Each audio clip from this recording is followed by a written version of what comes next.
The Dallas Stars are going to break to the neutral zone. Heiskanen on the near wing. Backdoor far side. Dallas scores. Jamie Benn.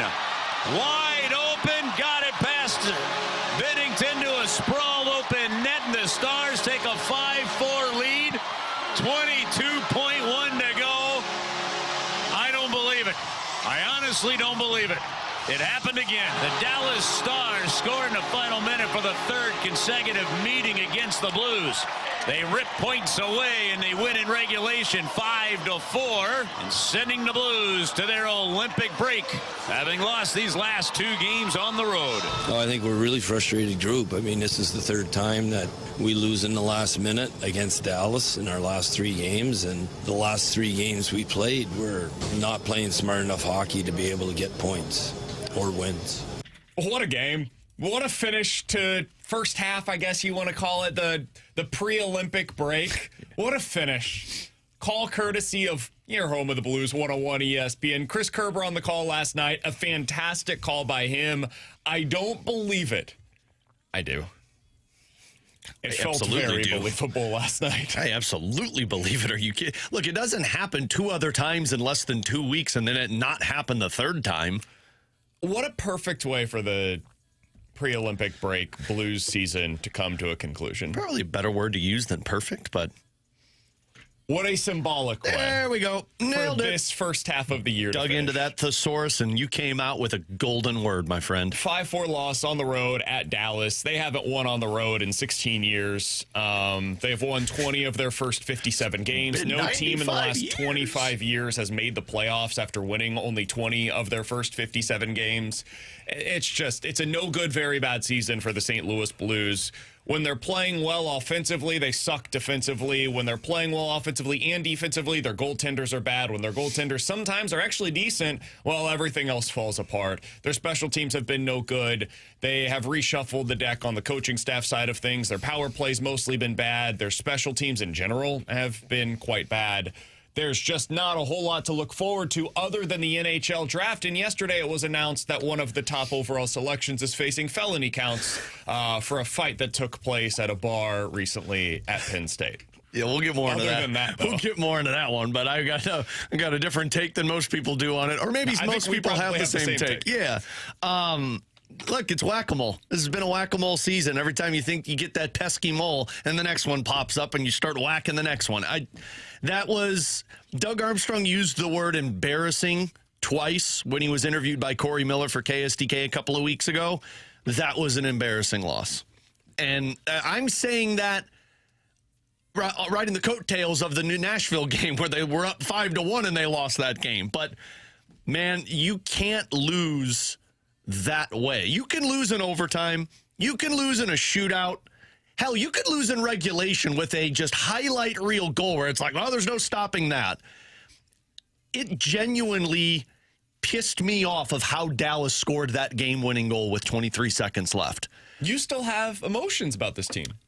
Yeah, because I had to be up till 1 o'clock last night. You know what? Fair. What'd you do when the game was over? Did you turn it off? Dude, you want me to be honest with you real quick for the watch audience? We flipped over to an ice skating documentary last night. Was it the Miracle on Ice one? Nope, we already watched that one. I can't wait to watch that one. Kyra's all into the Olympics. It was a ice dancing doc that we were watching last night. Honest to God. What period did you turn the Blues game off? The third. Yeah, that makes sense. Well, I did. I had to just sit there and you had to listen. I had it on my phone instead, so we did not have it on the big screen any longer. Don't lie, it wasn't on your phone. So yeah, that play pissed me off because in no way, shape, or form should you be in a tie hockey game with less than 30 seconds to play where a chance you could pick up a point, going into Olympic break. You have the puck in the offensive zone, and in a matter of 13 seconds, one of their best players on the ice can take the puck from behind his own net, can just skate up the side of the boards all the way into the offensive zone, not get touched once, slow down in the offensive zone, find a guy who has scored over 400 goals in the National Hockey League, who is legitimately standing alone by himself on the other side of the ice, and like the parting of the Red Sea, your forwards who are back checking are behind where the pass is going to go. The defensemen are actually doing their job in front of the net, and they get a pass that goes from one piece of the ice to the other piece of the ice for a perfect one-time goal in the back of the net. That should never happen. I don't care if you're the worst team in the National Hockey League. That should never happen. It did, so that's why it's a little infuriating. It happens a lot, though. Yeah. You're right. It should never happen. But it's like when I tell my 4-year-old, like, hey, flush your poop down the toilet because nobody wants to see it. And then the 17th time that I say it, I walk in and there's still poop in there. I'm not going to be like, oh, it's still there. No, I'm going to get frustrated because it keeps happening. Flush the damn poop. And this isn't like a 4-year-old team where it's a bunch of like kids that are out there. Yes. These are a bunch of veterans. Thank you. The 5 guys that were on the ice, Jim Montgomery didn't want to call them out in the media. Let's go ahead and take a listen to what he had to say about the game-winning goal from last night. Yeah, I'm not going to get into details. I'm not going to talk about players in the media. But there's certain ways we handle those situations, and we didn't execute it. He won't. I will. The 5 guys that were on the ice were the 5 veteran players on your roster, with the exception of Tyler Tucker. It was Tucker and Parayko, which, by the way, if you go back and watch the highlight, they were doing their job. Parayko had Heiskanen. He was covering Heiskanen from the shot. He was letting, the forwards who should be back-checking to defend the pass. Tucker had the player that was driving straight up the middle. The 3 forwards, the best line, your number 1 line of Pavel Buchnevich, Jordan Kyrou, and Jake Neighbors, gliding back as the forwards, or as Jamie Benn and the Dallas Stars skate into the zone, and they watch that pass go from one ice to the other. There's 23 seconds left, and you're going to watch that pass get made. Mm-hmm. That's not Jimmy Snuggerud and Dalibor Dvorsky. That's not Matthew Joseph. That's not Nathan Walker. That's your 3 guys that eat the most ice time, and they watch that play happen. Yeah. And again, it's not surprising. It's been happening all year. You're not getting the feels like Alex? It just I don't have the same emotional attachment anymore. Like it's kind of like the Cardinals last year. At a certain point in time, it is what it is. This is who they are. I guess it's because I got 26 more games to go. Yeah, I still haven't went mission accomplished. No points. You are invested because you're up late. You got to be like, they're taking away from family time for one Alex Ferrario. For me, man, I can click off, click on. I'm fine. It's all good. I've got 3 weeks now. I'm going to Disney World next week. My little man's going to Disney for the first time. Like, I am A-okay. My life's doing just fine right now. I don't have to be invested in this godforsaken team. And I got to tell you, I'm not. In no way, shape, or form am I invested in the wins and the losses. I'm invested in Jimmy Snuggerud. By the way, another good night for him last night. That was a 6-game point streak. That was an incredible goal. He's playing as well as I've seen him at any point in a Blues uniform, and I'm including last year when he was awesome down the stretch for the Blues when he first got up to the NHL roster. Jordan Kyrou, despite that, all of that, productive last night. Once again, like, we're seeing some positive signs from a lot of the players on this roster, and they're finding ways to lose, and if we're just being real for a moment, that's the best way that this season can finish. Positive signs for young players or guys that you want to trade, and a loss in regulation. That is the best thing that can happen for this team. That doesn't mean you have to be excited about it. It's not fun to watch. This is kind of what the Cardinal season's probably going to be. There's a lot of this. Positive sign for Ivan Herrera. Hey, really nice night for Mason Wayne. Seeing positive trends in the right direction for Victor Scott II, and a 5-3 loss. That's what it's going to look like a lot of the time in 2026. So it gets frustrating. It's disappointing. I don't have a whole lot of emotional attachment to it. Can we talk a little bit about Gavin McKenna, Alex? Yeah. You know what? Dealer's choice. We can do 2 different Don't things. even ask what the second option is because I know what you're going to ask, so don't. We're going McKenna. We can talk about Benner. No. And what's at stake for him in the Olympics, or we can talk about the Gavin McKenna story. I want to talk about Benner. I'll clear this up quick for everybody. Benner wasn't good last night, nor was the team in front of him. He's got to be better. Your team's got to be better. He's going to be fine in the Olympics. Let's move on to McKenna. All right, Gavin McKenna, the story yesterday is that he has charges against him for an alleged fight at a bar over the weekend. They had an outdoor game. Families are involved. Not in the fight, but families are at the bar with a bunch of the kids on the team. And allegedly, somebody chirped his mother. This is all alleged. Somebody chirped his mother. He cocks back, punches him in the face a couple of times, breaks his jaw, loses a couple of teeth, and now he has potential felony charges against him. All of this, again, alleged against Gavin McKenna. Take him off the board? Like, what do you do with this? I mean, look, all of this alleged, like BK said. I'll wait until there's more evidence that comes out. But from what we have right now, I never think violence is the answer. And I don't think if somebody is using foul words towards your family members that it results in you going up and cocking him in the mouth a couple of times. If somebody calls my mom what the alleged word was that he is calling Gavin McKenna's mom, yeah, I'm probably going to do the exact same thing. And unfortunately for the 21-year-old, you kept your head up and you got it in the jaw and it got broke. I wanted more. Bleep around, find out. You're damn Alongside right. Alex and T-Bone, I'm BK. Coming up next, we'll talk about the Blues at the trade deadline. Nick Kypreos joins us here on 101 ESPN. Hendrickson, is this Nick?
All right, we are officially in the Olympic break for the NHL. That means, Alex, that there are no trades that can take place over the next few weeks. That doesn't mean there will be no conversations behind the scenes, though.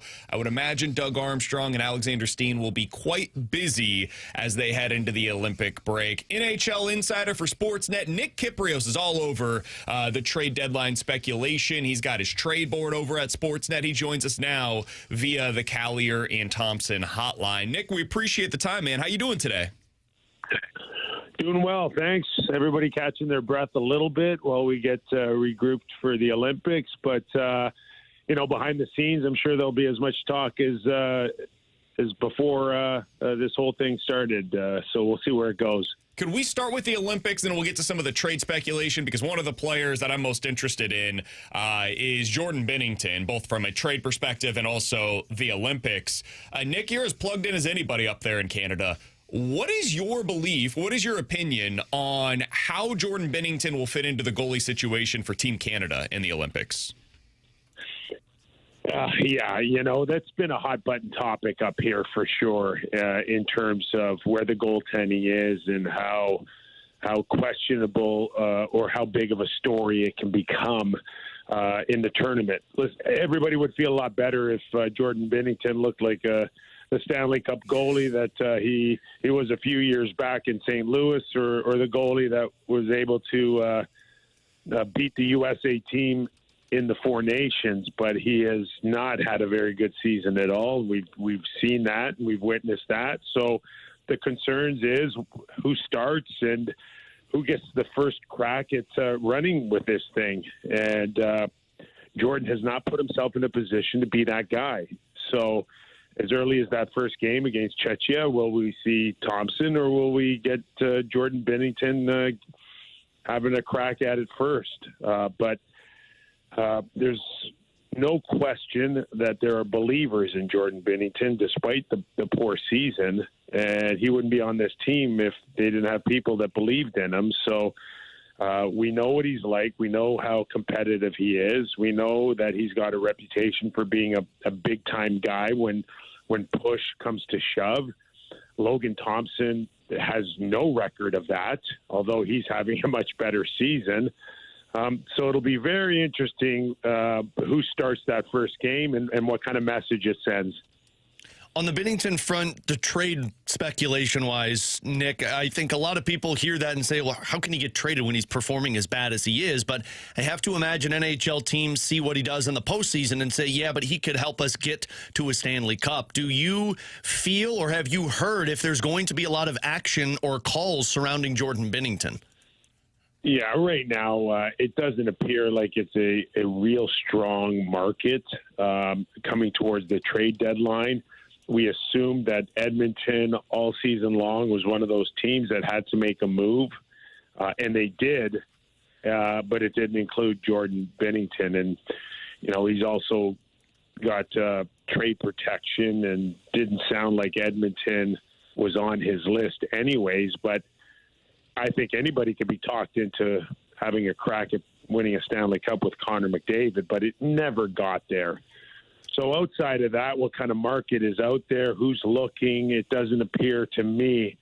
I don't get any strong indication that any particular team's looking for Jordan Binnington right now. But whether it's this trade deadline or this summer with another year left on his deal before he becomes an unrestricted free agent, I'm thinking that plays a part of what St. Louis wants to do with him long term.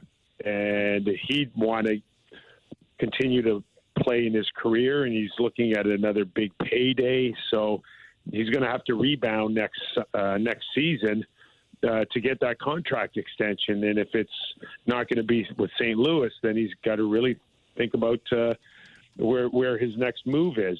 And if St. Louis isn't willing to pay him what he still thinks he's worth, then of course we're going to see a situation where either Doug Armstrong or Alex Steen, thinks about moving off of him as early as this summer.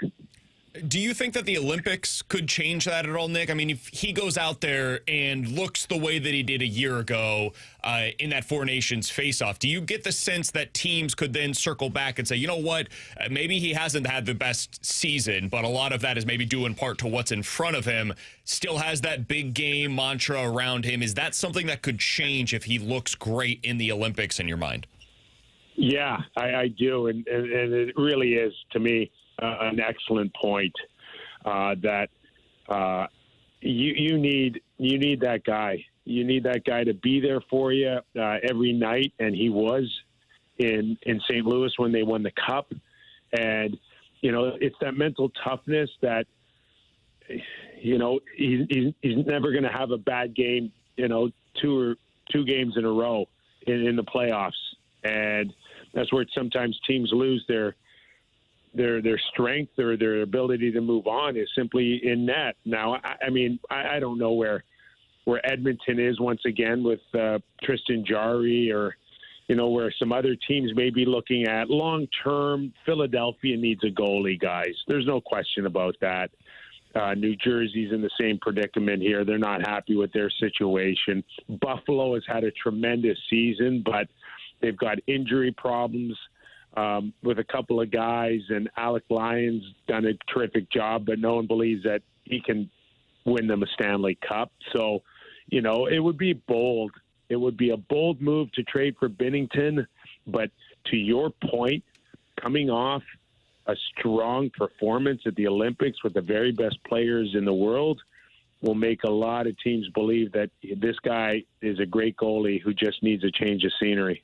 We're talking with Nick Kypreos of Sportsnet with us here on BK and Ferrario. So, Nick, the big boys that are on the trade block and your trade list have been sparkling a lot of conversation here in St. Louis, and it's Robert Thomas and Jordan Kyrou. With both of those names presented to you, what would you say the likelihood that both could be moved either at the deadline or this offseason?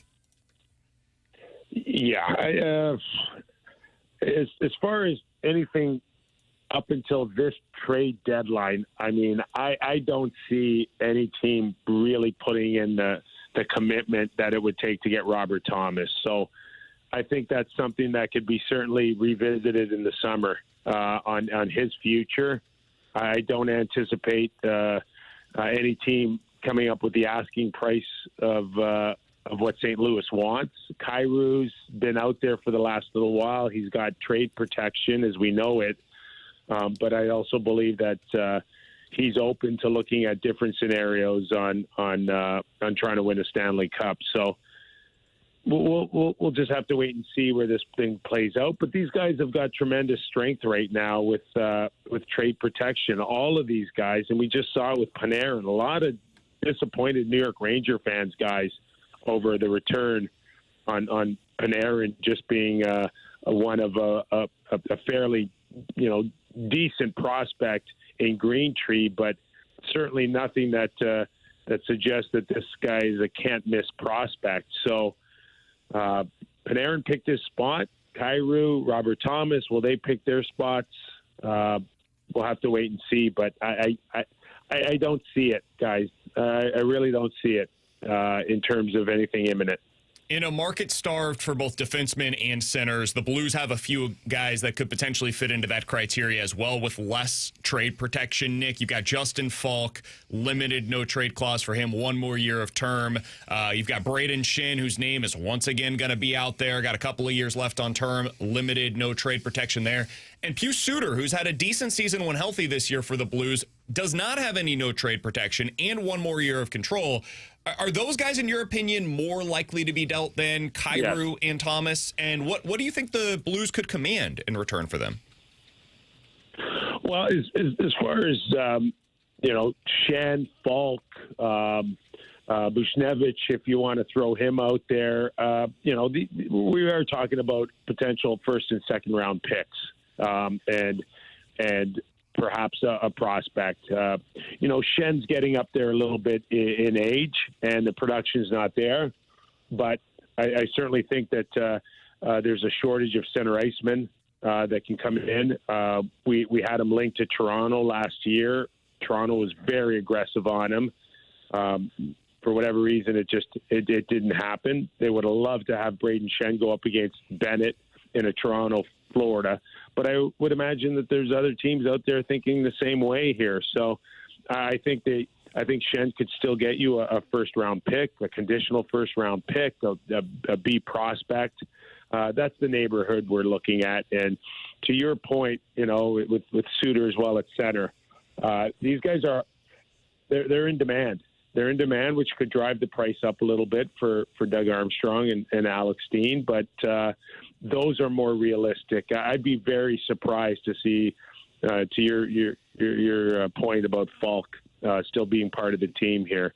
Right-handed D, can log big minutes, can shoot a puck, can defend. There'll be a lot of takers in for Falk. Nick, I got 2 more that I wanted to ask you. One, kind of a follow-up on what you just said, because you mentioned Pavel Buchnevich. Do you think there would be an appetite from a team that would take that contract on for how much he's underperformed this season?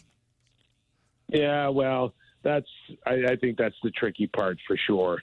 And, Doug Armstrong has never been a fan of holding money off here. So that's where it gets a little tricky here moving forward. But I do believe, to your point, that the numbers don't support it. But there's some teams starving for offense and starving for skill. So I'd hate to sit here and say it'll never happen. Right. But I do believe that there's some teams that are awfully desperate. You can't go and find these guys, right? They're hard.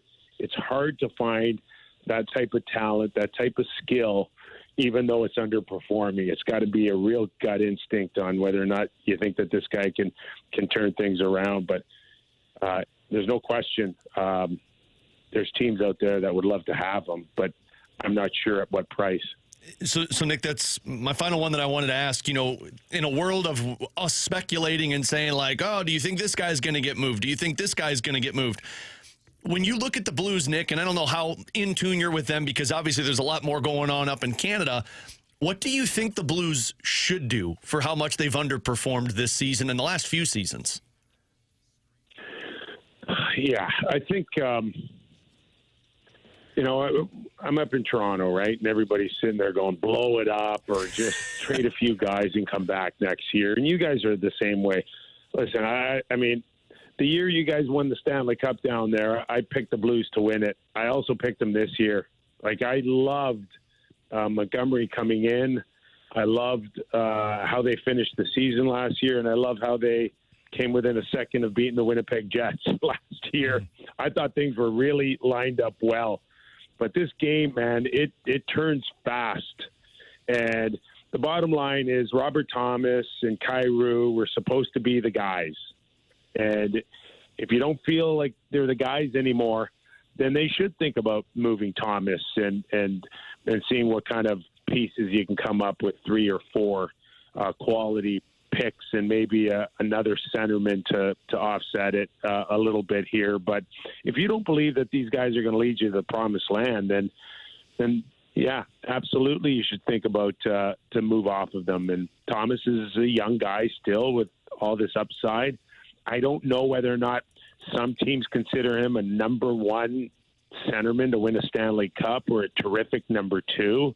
But it's not like we're talking about a guy that's every year going to score you 100 points. That hasn't happened yet for Thomas. So it's a real tough one here, I think, for Doug Armstrong and Alex Steen, because whatever they decide could shape the next 5 or 10 years very easily. We're talking to Nick Kypreos here on 101 ESPN. You can find his great work over at Sportsnet. That's where you can find his latest edition of the trade board. We'll certainly be checking that as we continue along here, as we get closer and closer to the NHL's trade deadline. Nick, thanks so much for the time today, man. Really appreciate it. We'll talk with you again soon. Appreciate it, guys, and enjoy the games. Thanks, Nick. Same to you. That's Nick Kypreos joining us here on 101 ESPN. Again, find his work over at Sportsnet. The latest updates from him does not anticipate a move for Thomas at the deadline. Says Kyrou would be the one that is more likely of the two. I didn't get the sense though that he thinks that's very likely at the deadline, just more likely than Robert Thomas. On Shin, Price is probably a first plus a B-level prospect. Suitor could be in demand because of the lack of centers available. On Justin Falk said, quote, I would be very surprised if he's still on the team after the trade deadline. Yeah, I agree with that. I agree with both Falk and Shen. I see a scenario where Shen's not gone. Falk, I don't see a scenario where he's here.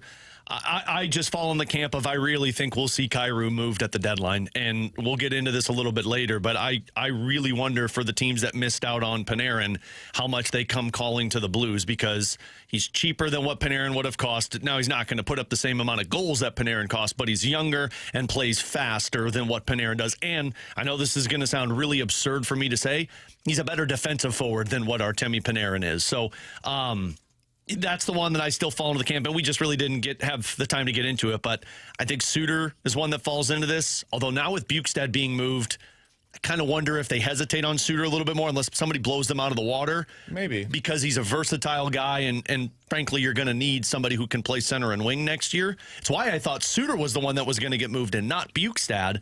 I think it's more likely Sundqvist is moved before Suitor is moved. I could see, though, if they end up getting a pretty good return for Suitor, maybe they keep Sonny around and say, hey, Sonny, you're going to be here. You're a third-line center. Nathan Walker, you're going to be the center on the fourth line now. Could be. And it'll be I mean, it could be like Thomas and Booch as your top two centers the rest of the way this year. Dvorsky. Dvorsky. Yeah. Yeah. I mean, Booch you could be your even third-line center. trade Suitor and you go Thomas, Dvorsky, and Booch as your top three centers for the rest of the nothing's season. off the table. Like, if somebody calls and gives them something that benefits them long term, they will be traded because of how awful this season has gone and how bad they've been for the last 4 seasons. Yeah, it's interesting times for the St. Louis Blues. There's a lot of different directions that this could go, and the conversations that Doug Armstrong has over the next 3 weeks during this break will ultimately lead to it. And it's important to put out there, just because somebody doesn't get moved on March 6th doesn't mean that book is closed. Sure. There will be more moves in the offseason because he will, make no mistake about it, change the face and look of this team. It's just a matter of how much they can get done now versus in the offseason. I'm also going to be curious to see just how much, in the Eastern Conference, it's very different than the West. The West it's kind of been built out on who the legitimate contenders are already. You can see who's contending for spots in the Central Division. It's 3 teams. You pretty much know, hey, it's going to be Colorado at the top, Minnesota versus Dallas in the first round. You know what this is going to be. And then for the most part, you've only got 4 or 5 teams that are really contending for a wild card spot in the West as well. The East is very different. You can make a case for Buffalo, Boston, Columbus, Toronto, Washington, Florida, Ottawa, and maybe even Philadelphia as possible playoff contenders in the wild card standings. That is not to mention any of the 6 teams currently ahead in their respective divisions. So I'll be curious to see what that means for the trade market. How aggressive are teams in the East willing to get when there is so much uncertainty on who is going to get to the playoffs? Not just who's going to win once you get there, but who's even going to reach the postseason. There's also situations where teams are money in, money out. That's going to impact some of these potential moves at the deadline.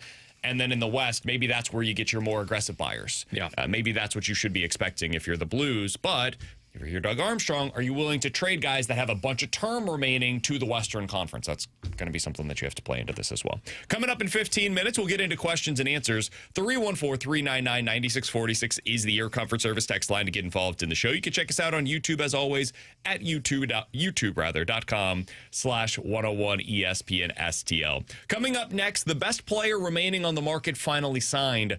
What does it mean for the guy that we all thought could be the top trade target going into the offseason? We'll talk about it next year on 101 ESPN.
Tanner Hendrickson here, the Sports Center update brought to you by Saliga Heating and Cooling. Last night, the Blues fell to the Dallas Stars 5-4 in their final game before the Olympic break. And if you missed our conversation talking NHL trade deadline rumors with Sportsnet NHL insider Nick Kypreos, be sure to check that out after the show today on our podcast page at 101ESPN.com or via the free 101 ESPN app. The Sports Update was brought to you by Saliga Heating and Cooling, an Icon Heating and Air Conditioning dealer.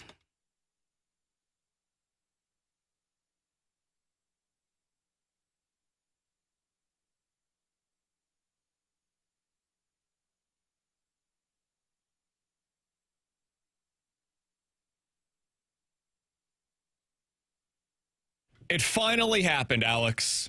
Ferrario Rewind has signed.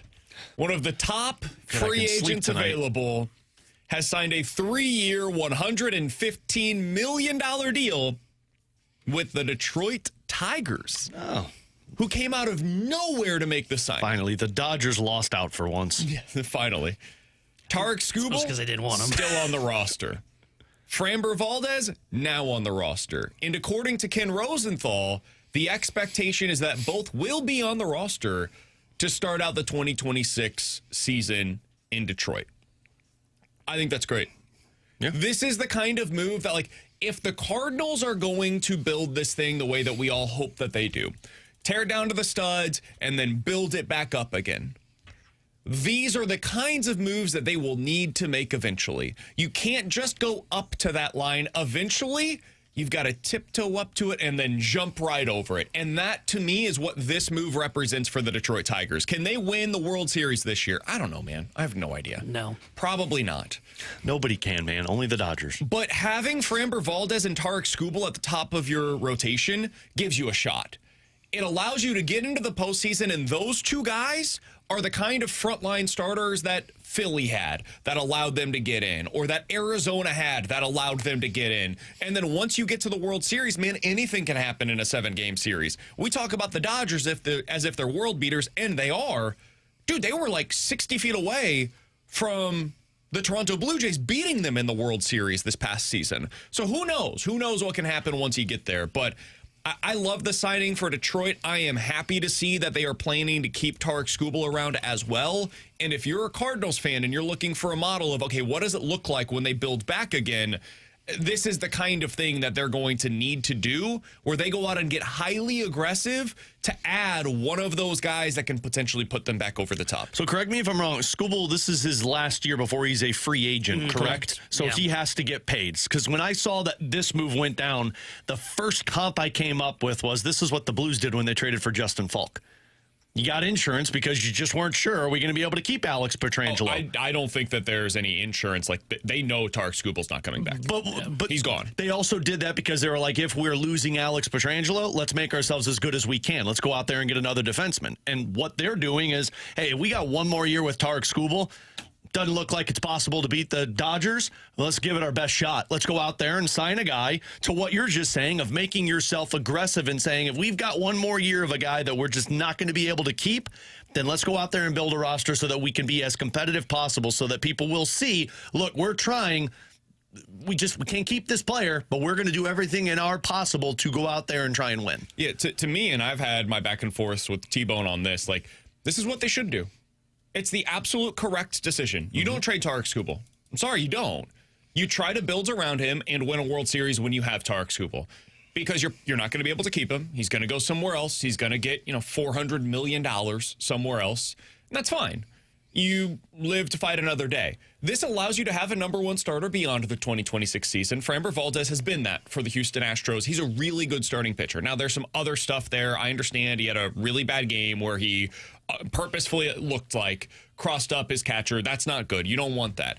He's also had like 6 other seasons in the major leagues where he's been excellent. So I'll go ahead and ride with that other 5.5 years of evidence as opposed to the one game where things went awry for him. And I'll trust that he's going to be a really good starting pitcher for me. I think it was a smart signing. And it allows them to maximize whatever this window is that remains for them. Tarik Skubal's good enough to basically get you to the playoffs. That's what he's been over the last couple of years. Their roster's fine. I don't think it's great. I think it's fine. but you have a 1-2 punch at the top of your rotation, and then you throw in Jack Flaherty, who maybe he has a bounce-back campaign this season. That 1-2-3, it's got all the potential in the world to go out there, and they could win you a series once you get to the playoffs. I love it. I think this is great for the Detroit Tigers. T-Bone, tell me why you hate it. Well, I don't know that I necessarily hate it. I just find it a little interesting because I would think if you're going to replace Skubal, and that's what this move is, to what Alex was saying, is this is your insurance for when you don't re-sign Skubal, I would think you'd want to go longer term with it rather than doing basically a 2-year deal with an opt-out. That's what I find surprising. And on top of it, Flaherty's a free agent at the end of the year, and I think they've got somebody else that's a free agent at the end of the year. That's why I don't think that's really what the plan is here. I think they're just trying to maximize the 2026 season. I think they and then are you could too. trade Valdez after the year. Well, and I think that would be a bad move to go long-term with Valdez because if Skubal's gone, you don't replace Skubal. You're going to be bad. But at least you have your one for however long you think your build is going to be. Like, that would be more the long-term play. Because a lot of their guys if you can get Valdez on a shorter-term deal? Because then I still have my one for whatever the next version of the Tigers is, and I still think they will have the younger pieces on the offensive side of the ball, and then you can build out the rest of the rotation in year like 3 or 4 of that deal, even next year too, Valdez potentially. Valdez is 32, though. Why would I want him when he's 35? He's not going to be a 1 anymore. He's still going to be pretty good. Like I wouldn't just. Yeah, but I don't think I wouldn't just there's write no him off. guarantee I don't of think that. there's no guarantee he's good this year if we're going to operate on that assumption. I don't think But it's more likely that he's good at 32 than it is that he's good at 35. That's how the aging curve I works. also don't think of Valdez as a player that guarantees you making the playoffs like Skubal does. Like, if you want my tinfoil theory with this one, they did this to see if we can be like elite early on, and if we're just kind of like, yeah, we're good, but that's about it. I think they might trade Skubal still at the deadline. They could trade both. agree. Yeah, and just say, And you know Flaherty what? too. Well, if we can be elite from the start of the season until the trade deadline, then we'll make a run with it and we'll try and add. But if not, we'll sell off these pieces. I almost view it as a high upside, low risk proposition. Yeah. Like, what's the downside here? That it doesn't work? Okay, then I've got Framber Valdez and Tarik Skubal and Jack Flaherty to trade at the deadline. Just Great. reset my team with younger pieces. Exactly. If it does work, then I've got Jack Flaherty and Tarik Skubal and Framber Valdez at the front end of my rotation, and I can really do some damage once we get to the postseason. I can add to my roster with the position player side of things. I can go trade for whoever the best bat is that's available. Like, I think it's actually a really smart way to operate. I think it would have been crazy for them to go long-term with a guy like Framber Valdez. I don't think any team was willing to do that. If you get him for this season, that's really what this is all about. We're maximizing 2026. We are basically pushing all of the chips in to be as good as humanly possible right now, and we'll deal with 2027 when we get there. Maybe they trade Framber Valdez on a 1-year, $38 million deal. It's possible they eat like $15 million on that. Somebody else trades for a $23 million Framber Valdez. Man, that's a hell of a contract to trade for. That's basically what the Cardinals did for Sonny Gray this offseason, but Framber Valdez is better than Sonny Gray. So I think it's brilliant. I think it was a really smart move by the Detroit Tigers. I'm glad they were the team that decided to go here. He didn't end up with like the Dodgers. I would have liked the Dodgers. I never thought he would be a Dodger. I like but chaos. I don't either, but you get my point. I'm glad he's not with the Mets or the Dodgers, one of those, already built up teams. It adds another contender to the mix in the American League. They're the clear-cut favorite to win the AL Central now. They have the easiest division to win, probably in all of Major League Baseball, certainly in the American League. And now they give themselves a better shot once they get to the playoffs. Yeah. That's what this kind of a move represents. All right, coming up in 15 minutes, the Kyrou suitors appear to be set in stone based upon who the teams were that were going after Artemi Panarin. We'll share some of those potential suitors for you in about 15 minutes. Questions and answers next here on 101 ESPN.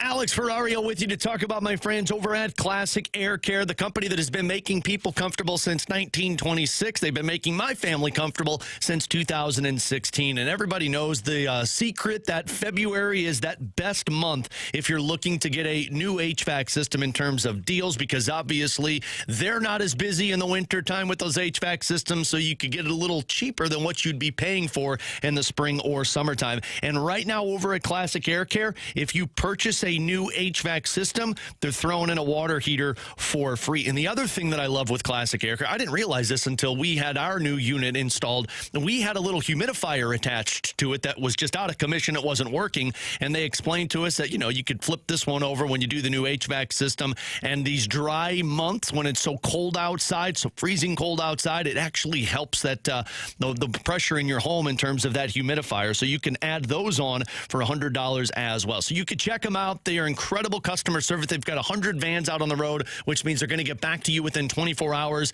You could find their thousands of positive reviews over on their Google Plus page, like this one from Vincent talking about the timeliness and how quick they responded when I had an issue. The next day they were out fixing my HVAC system and explained it to the T. So call them today, schedule online. Do me a favor, tell them Alex Ferrario sent you. That's Classic Air Care and classicaircare.com.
314-399-9646. That is the Air Comfort Service text line for questions and answers. If you guys have any questions, go ahead and get them in right now. By the way, some news to pass along. According to Shams Charania of ESPN, the Milwaukee Bucks have indicated to other teams they are planning to keep Giannis through the trade deadline and will start making other trades instead. So after all of that, Giannis expected to stick with the Milwaukee Bucks. Good. I'm glad we wasted all that time wondering if he was going to get traded. What a boring deadline. Yeah. Way All to right. go. Let's get to this from the 314. Guys, what do you think the Blues should aspire to do? Dump, chase? Oh, excuse me. Not what chase. do you think that the Blues should aspire to be as a team?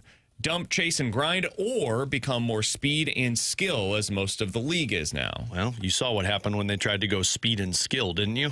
Well, I would say when they went to try to go speed and skill, they did it with B players, not a star. Okay. Well, what makes you think you're going to go out there and get better players right Can I away ask with a it? follow-up question?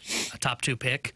Who are the teams that are contending based upon speed and skill? That's the thing. I Nobody would say Edmonton. That's probably about it. No, So if you get- they're aspiring to be McDavid and Draisaitl, which I don't know if you've seen this. They're bad. But also, if you have McDavid and Draisaitl, that is fine. Yeah. You can win that way. But you don't, there's basically one path, and that's the path that every other team has taken. And even Edmonton, regular season and postseason are very different styles of hockey. You could play speed hockey in the in the regular season. Postseason, even Edmonton played Correct. dump and chase physical hockey. If you want to win the Stanley Cup, you have to be able to play a physical brand of hockey. When the playoffs start, everybody is dump and chase because speed doesn't take over in the playoffs. There's not space in the playoffs. The Colorado Avalanche, everyone's, well, they play speed. No, they play hard in the postseason. They play speed in the regular season because you don't have to play the dump and chase because you've got that elite skill that can set you over the top. Playoff hockey, much like playoff any sport, it's just different. Yeah. You have to play a certain style, or you at least have to be willing and able to play a certain style in order to contend once you get there. The same thing is true in the NFL. If you don't play defense in the NFL, dude, you're not contending. Look at the teams that have won in recent seasons. You have to be unbelievable offensively in order to make up for a bad defense once you get to the playoffs. Because you're so dialed in on the opposition, offense becomes really hard. That's what the downfall of like the Lions was. Exactly. The last 2 times they were there. And look at the Chiefs early on versus the Chiefs later on in the Mahomes era, and what changed? Well, what changed is Steve Spagnuolo. He allowed them to contend with what he did defensively. Look at the Seahawks this year. They're in the Super Bowl because that defense is awesome. Hell, the Patriots. All the talk is about Drake May. It's the defense that's worked out for them. And to bring this all back to the NHL, it's the same thing. You've got to be able to grind. Yep. And if you can't do that, you can't win. You've got to have guys that can score, but you got to be able to grind. And to your point on the Oilers, you need your star, so everybody else falls into line and what they need to be. But also that star has to lead by example. Like McDavid is known for his speed. Man, when you get to the playoffs, him and Draisaitl, they do all the little things as well, right? Drew. They go in on the forecheck. They win the Draisaitl board battle. plays heavy. Yeah, like they don't just kind of skate around and say, all right, Corey Perry, you go do that when he was an Oiler. No, they're in those board battles coming away with the Even puck. McKinnon. Nathan McKinnon is the Another good hardest example. dude to play against. He And plays physical. Until he did it, then Colorado took off. And the one thing they talked about Alex Ovechkin, and it was why Barry Trotz got so much credit for when the Capitals won the Cup, Ovechkin was always a floater. He was always a cherry picker. Trotz came in and said, you want to win the Cup, you're going to have to do everything else if you want to win. And he went out there, and he was a pain in the ass to play against the year they won the Cup. From Intimidator 75, guys, with no fault of the fans, does St. Louis look like the worst sports town in America? I'd frame it a little differently. The least successful sports town in America. I think that's probably Right now, probably the accurate. saddest. Yeah. SLU changes things a little bit, in all Yeah. seriousness. No, you're not 'cause wrong. they're a fun story. Yeah, because I'm trying to think off the top of my head who else would be in that category. I mean, Cleveland ain't great. No, but at no, least you but get the the Guardians are Guardians. at least are good. And the And the Cavs are Cavs, solid. yeah, and the Yeah. Cavs are good. They got. I mean, Cleveland's not really Columbus, but Blue Jackets are a playoff team, kind and they're the team of their own real area. Yeah. Yeah, that's probably about it. I mean, Sacramento. Washington D.C. Again, they're kind of their own team, though, right? In that area, What do you mean? they're like the only team in Sacramento. Like I'm thinking multiple A's and sports Kings? teams. A's aren't there anymore, man. They're really the A's are going Vegas. to be interesting this year. They're really Vegas. I mean, they're bad, but yeah. I think they're going to be better than the Cardinals. Maybe. And they've got like their young pieces in place. DC, but I mean, they got obviously the Commanders with Jaden Daniels, but that was an underwhelming season. And they're like The Capitals are good, but I don't know if the Capitals are looked at as like a team that could win the Cup right now. And people are going to get excited about their basketball team going into next year with all the moves they've made at the deadline. Dallas. Stars, though. Oh, yeah. Stars are, I mean, and they're continuously really good. Yeah, it's St. Louis. Yeah. It's a sad place to be right now. Glad we're here 5 days a week to talk Somebody said about Nashville. Nashville, you could throw into the mix. They've at least got a that's young true. potential superstar quarterback. Yeah, their hockey team's just in a rough spot. That's true. New Orleans. Oh, yeah. That's not a great one. No. Yeah, those are really bad teams across the board. I'd just rather have the football team. Cincinnati? No, they got the Bengals. Yeah, at least they're not good, but at least they're interesting. Yeah, they got star talent players. All right, so other than that, boys, it's great. Going We're great. starved. Get it? Starved. It's It's actually pretty good, man. That's some T-shirts right there. It's not terrible. It's going to be a star, and it's all caps. Starved. Coming up in 15 minutes, we'll dive into some NFL quick hitters. Alex's final thoughts on the Super Bowl prior to taking off tomorrow. The game that is actually taking place this weekend, even though it doesn't really feel that way. Pro We'll get Bowl into was that the in other day. 15 minutes. But next, the Kyrou suitors, kind of clear based upon who was out in the Panarin sweepstakes. We'll talk about that next year on 101 ESPN.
Tanner Hendrickson here, and Super Bowl 60 is this Sunday, and DraftKings Sportsbook is an official sports betting partner of Super Bowl 60. Look, I've got my play in already. I've got the Seahawks on the spread, JSN an anytime touchdown scorer, and I've got him going for 100-plus receiving yards as well.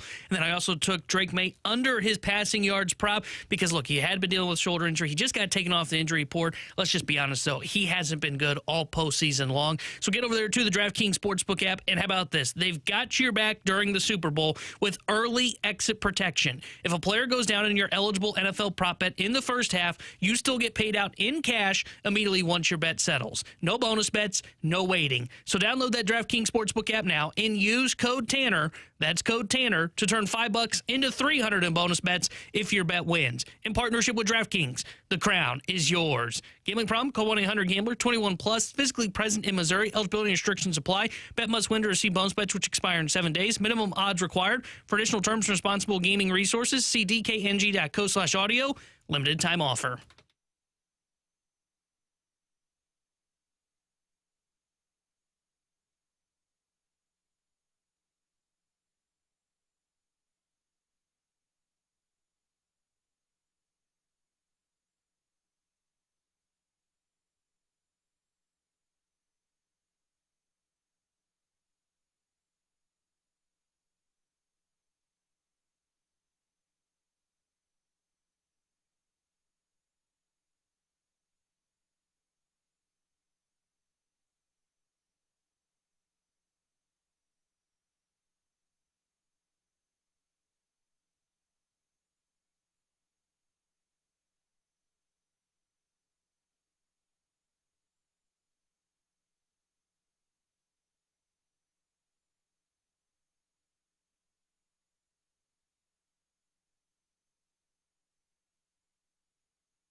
Artemi Panarin is an LA King. Yesterday, we all thought that he would get traded prior to the NHL Olympic roster freeze, and he did. We did not think LA would be the team that emerged. I did not. Didn't see that one coming. It sounds as though, according to reports, specifically one from Elliot Friedman today over on Sportsnet, Panarin had kind of a list of teams that he'd be willing to go to. He had a full no-move clause, so he gets to dictate where he goes. At first, he wanted to go to Florida. They explored that. Panthers really couldn't make it work cap-wise. The Lightning were limited on what they were willing to do for a rental and didn't want to sign him long-term. All right, let's go somewhere else. So then he focuses on California. That's the other geographic location that he's interested in. At first, he thought, Anaheim would be good. Played for Joel Quenneville previously. Maybe that would work out.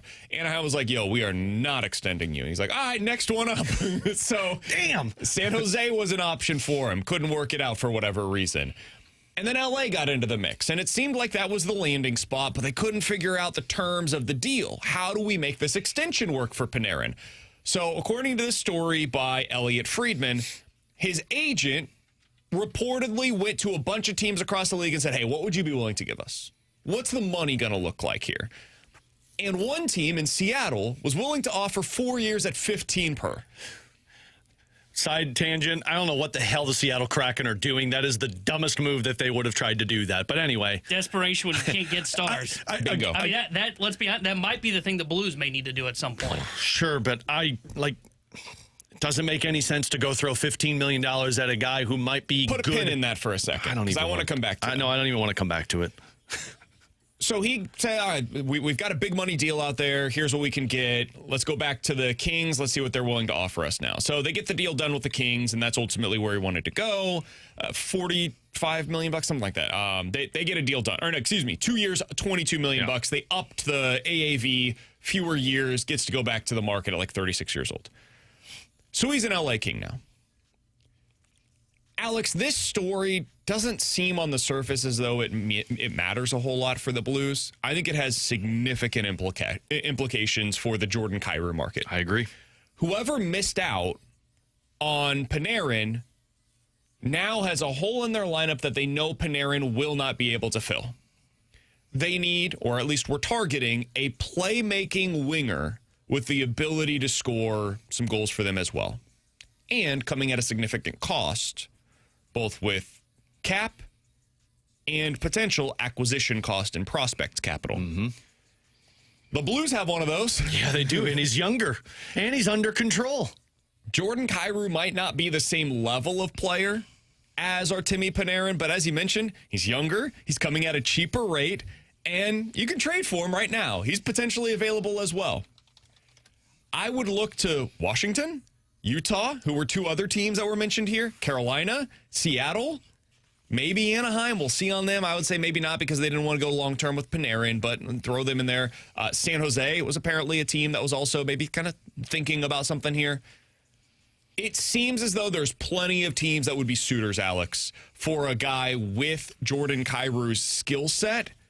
Did this story change at all your belief on their ability to get something done for Kyrou at the deadline? Yeah, it does. I told you guys that if I'm a Blues fan and I'm hoping that the Blues are able to pull off a trade for Jordan Kyrou, I pray that he doesn't go to the Washington Capitals, because that's just the team that I've targeted, because it's who Jeff Merrick told us that he really wonders if they aggressively target him.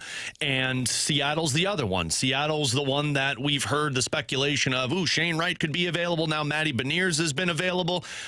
Does that team now become available? But I look at teams that missed out on Panarin and say, okay, they needed a winger, especially a team like Washington that views themselves as a contender, at least in the Eastern Conference. You can't worry about the West if you're in the East, because you don't have to deal with them until you get to the Stanley Cup final. You want to make yourself as best as you can in the Eastern Conference. If I'm Washington, I'm looking around saying, okay, well, I've got the goaltending. My defense is fine. I need to go get another guy who can score. Kyrou makes all of the sense in the world. They want a Nikolai Ehlers, and Ehlers is kind of the same as what Jordan Kyrou is. I think Kyrou's a better playmaker. He's fast. So, Washington makes a lot of sense that if the Blues were looking to deal Kyrou, they're a team that comes calling at the trade deadline or post-Olympics or even in the Olympics saying, hey, look, we didn't get Panarin. We were willing to give him the money. We've got the cap space. What can we do to make this one work? And honestly, this is the best decision for Doug Armstrong, to just sit on this and wait and see. Like, cool, maybe somebody comes calling.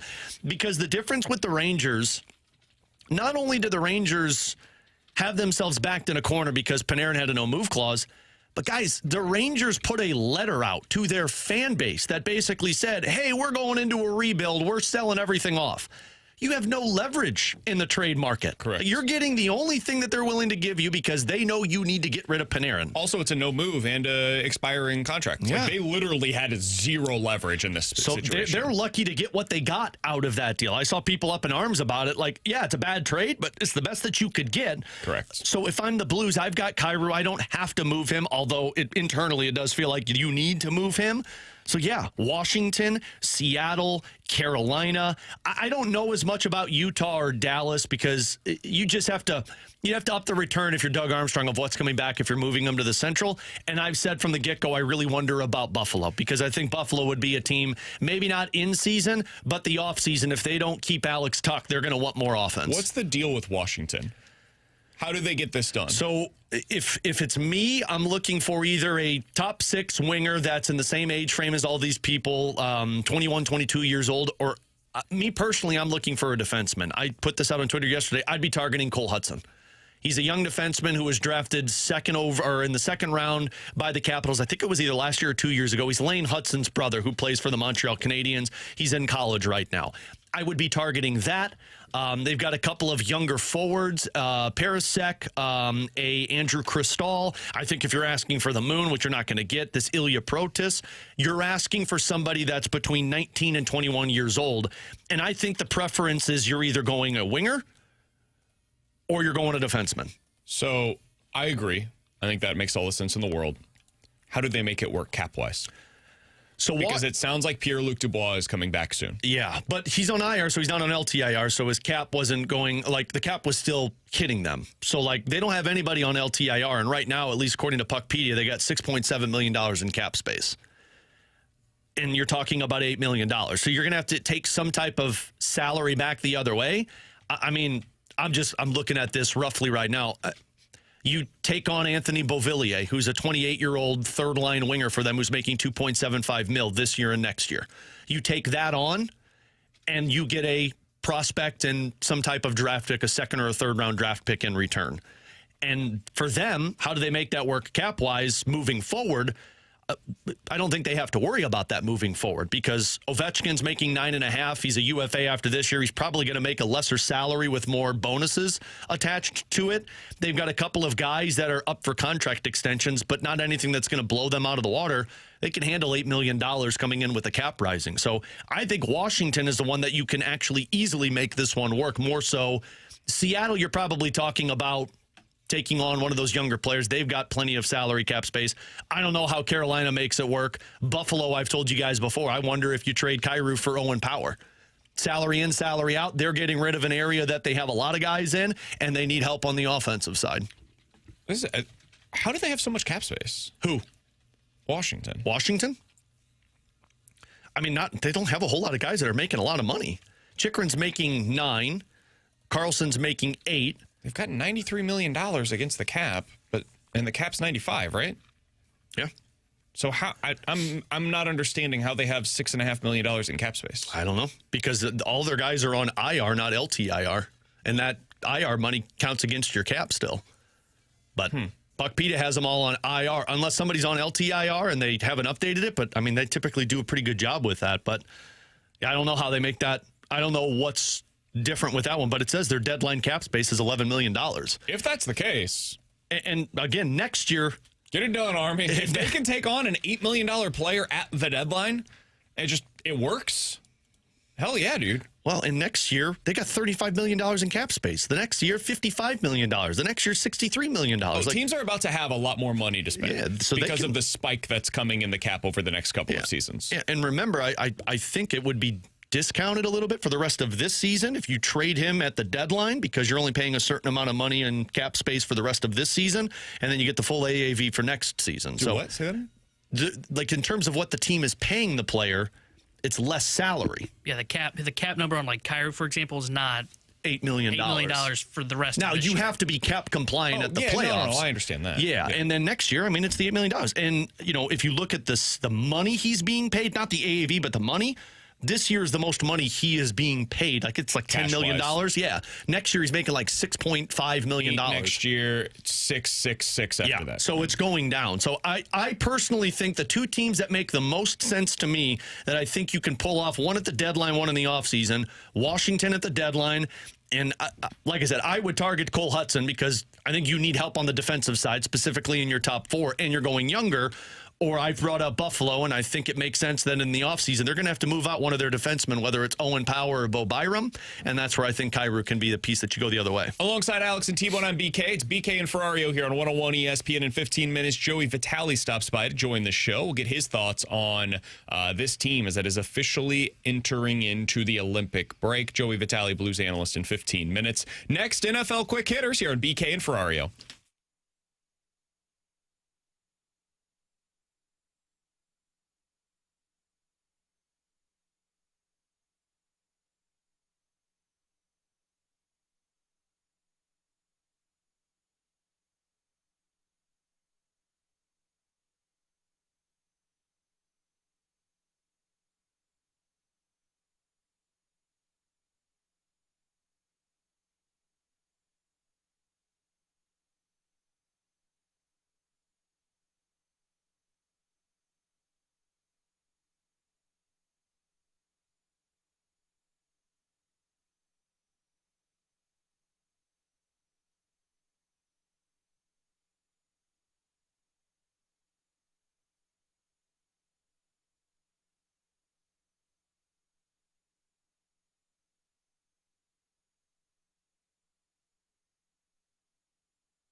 Alongside Alex and T-Bone, I'm BK. You got BK and Ferrario here on 101 ESPN. Let's dive into some NFL quick hitters. Did you guys see the story about Tom Brady? I've seen everybody whining about him. Oh, boy. Root for the Patriots? If ever there was a sign of how little buzz there is about this year's Super Bowl, it is this bleeping Tom Brady story. Yeah. So Tom Brady was on the latest edition of the Let's Go podcast with Jim Gray. I think it's more, let's go! Probably. And Brady was asked who he thinks will win and who he wants to win in this game. And Brady said, I don't know the dog in the fight in this one. May the best team win. And now, as you can imagine, that's how you play it level. Good neutral national broadcaster / owner of the Raiders. That was Rob Lowe wearing the NFL logo hat. 100%. Patriots fans aren't taking kindly to this. There was a host on WEEI yesterday who said Tom Brady doesn't give a bleep about you, the Boston fan base. Way to play to your audience. Vince Wilfork has since said this is bull crap. He doesn't like the quote-unquote political stance.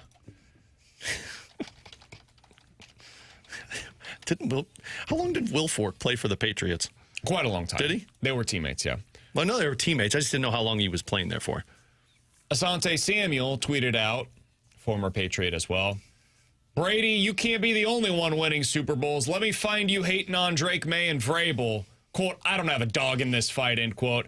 Not what I want to hear. Brady knows how I get down. This ain't nothing new to him. Do you guys care about this? No, I don't. I really don't. I like trying to make this into like a rivalry now or something. It's like, yeah, Patriots against the world.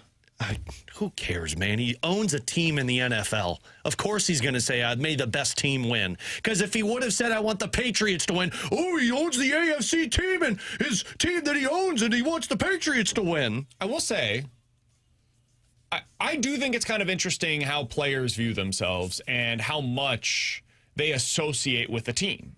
Like, Adam Wainwright still very clearly views himself as a Cardinal. Mm-hmm. That's his team, right? Matt Carpenter, that guy's a Cardinal. There are a lot of players that don't view it that way. They view it as, I was a baseball player or I was a football player, and yeah, I played for that team. But like, Tom Brady doesn't live in Boston. Tom Brady moved down to Tampa, and now he owns the Vegas Raiders. I think Tom Brady views himself as like a businessman as much as anything else. He's an announcer now. Like, he's had multiple different football lives.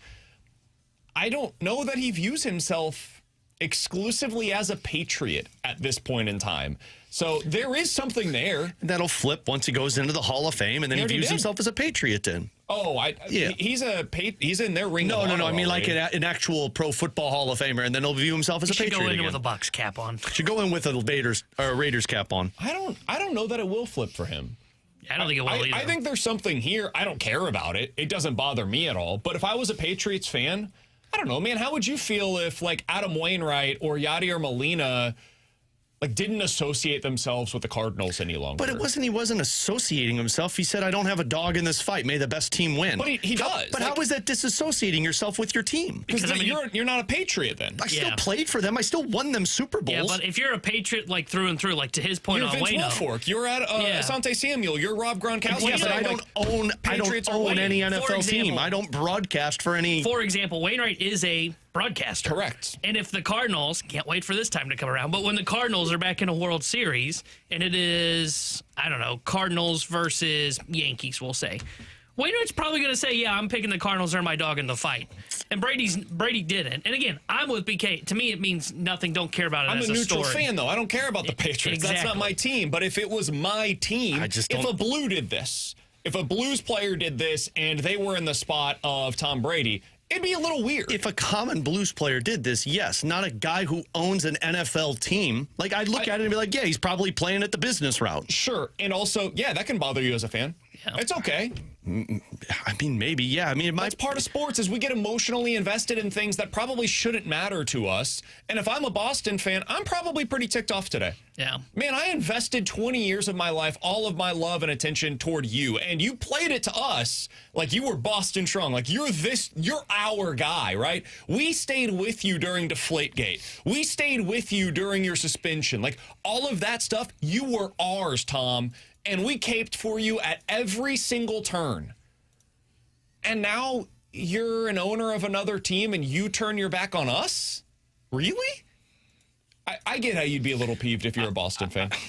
Yeah, I mean, I guess I just legitimately did not care about this. And like, okay, I think in his mind, yeah, he probably would want the Patriots to win. I think he did this because I don't need the outside noise of me going on a radio at Radio Row at the Super Bowl. Would be any outside? I think we'd have so many people complaining that Patriots, he owns the Raiders, and now he's calling for the Patriots to win. I think Raiders fans would care. Yeah. I think Raiders fans would be NFL like, people would. Like he played for him for 20 years. I think Tom Brady is a villain, and I think if he opens his mouth and says that, everybody in the media is talking about that. I don't. If he says I'm Patriot, like I'm picking the Patriots, throw my dog in the fight, I think everybody looks at it and goes, all right, he played for the Patriots for 20 years. I disagree. I think we'd be doing the same topic today. I think he made it a bigger story by doing this. I disagree. I don't think he meant to, by the way. I think we're doing the exact same story, just flipped the conversation right now. Like, should he be saying he's rooting for the Patriots? The only way I would say that is if he was on the call. Yeah, if he's actually on the call and is openly rooting for the Patriots, yes, that is a conflict of interest. It's why Kirk Herbstreit,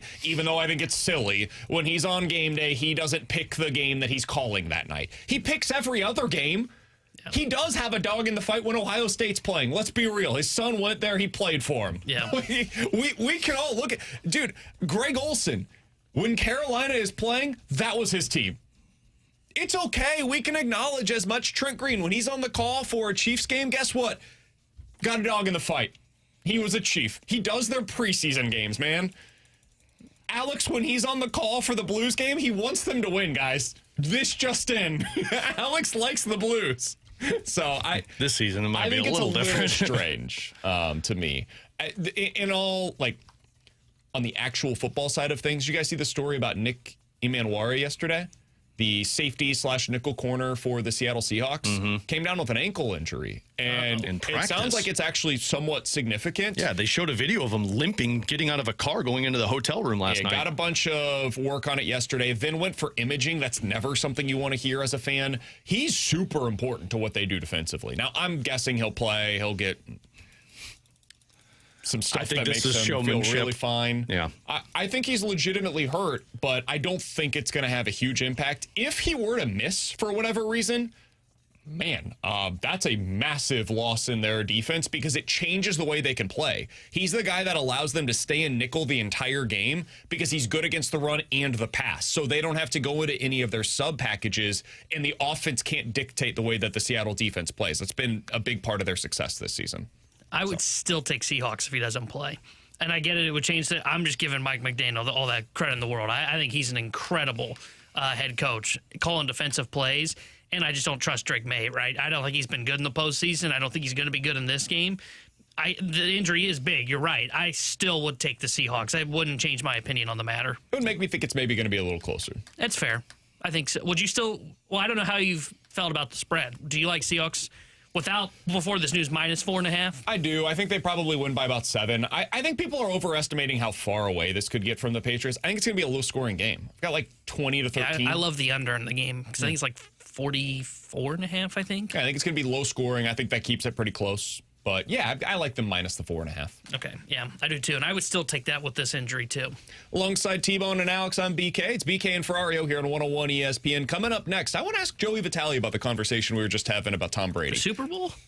Huh? The Super Bowl? Yeah, I'll get his thoughts on who he thinks is going to win. And the Nick Emmanwari injury, how much does he expect that to impact? Joey's going to be like, I don't know who that is, and I've got plans on Sunday. I'm going to Disney World on Sunday. I'll see him next week out in Orlando. We'll talk to Joey Vitale next year on 101 ESPN.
Tanner Hendrickson here. The SportsCenter update brought to you by Saliga Heating and Cooling.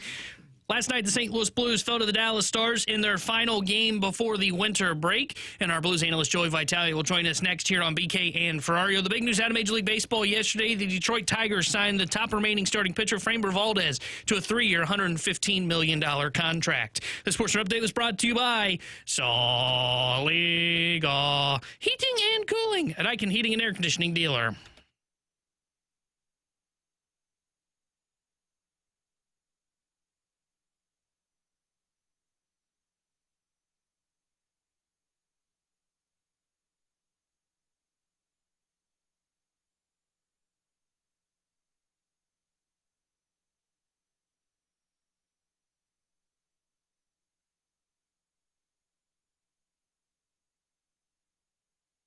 With Alex and T-Bone on BK, we could start with the Blues game from last night, but that wouldn't make sense. Instead, we're going to start somewhere else with our friend, Blues analyst for 101 ESPN. He's Joey Vitale joining us via the Callier and Thompson hotline. Joey's probably like, what the heck are you going to ask me right now? Joey! We've officially hit the Olympic break.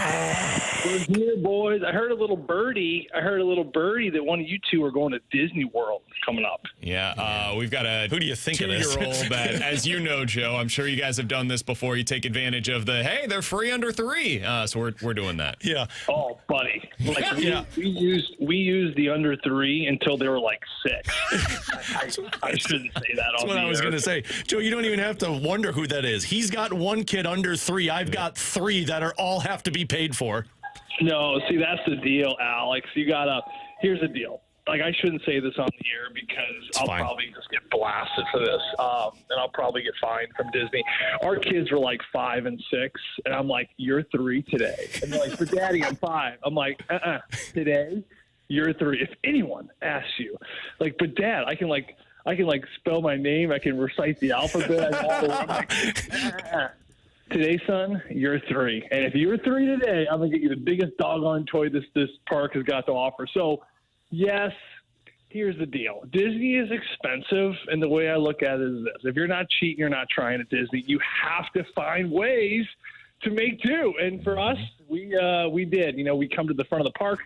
Our kids would be geeked up. I take my little 5-year-old or 6-year-old or whatever it was, and I just put it on my shoulder, and I say, "You go to sleep now. You close your eyes, and when Daddy says wake up, you wake up." And then we get through, and then the castle's right in front of us. It's time to wake up. Let's go. And then, of course, everyone's pumped up. And Dad saves a little money in the wallet as well, so it's all good. Joe, I need to schedule this out. Like, when we're going to take the girls next year, I need to schedule this out to go when the Vitale family goes to Disney World, because I need more tips and tricks from Joey and his wife. The thing is, you've got to have confidence when you do it. And Joey's got the utmost of it. He's got confidence, and if I know Alex, he'll walk in and apologize for his 4-year-old coming in as a 3-year-old. Probably. Sure. If anyone gives you trouble, they were like, "How old are you?" I'm like, "Excuse me, do not talk to my child." And then all of a sudden you raise a little stink, and they're like, "Okay, Joe, come on in here." we need to just do like a Paisan family trip so I can follow along and take off your confidence.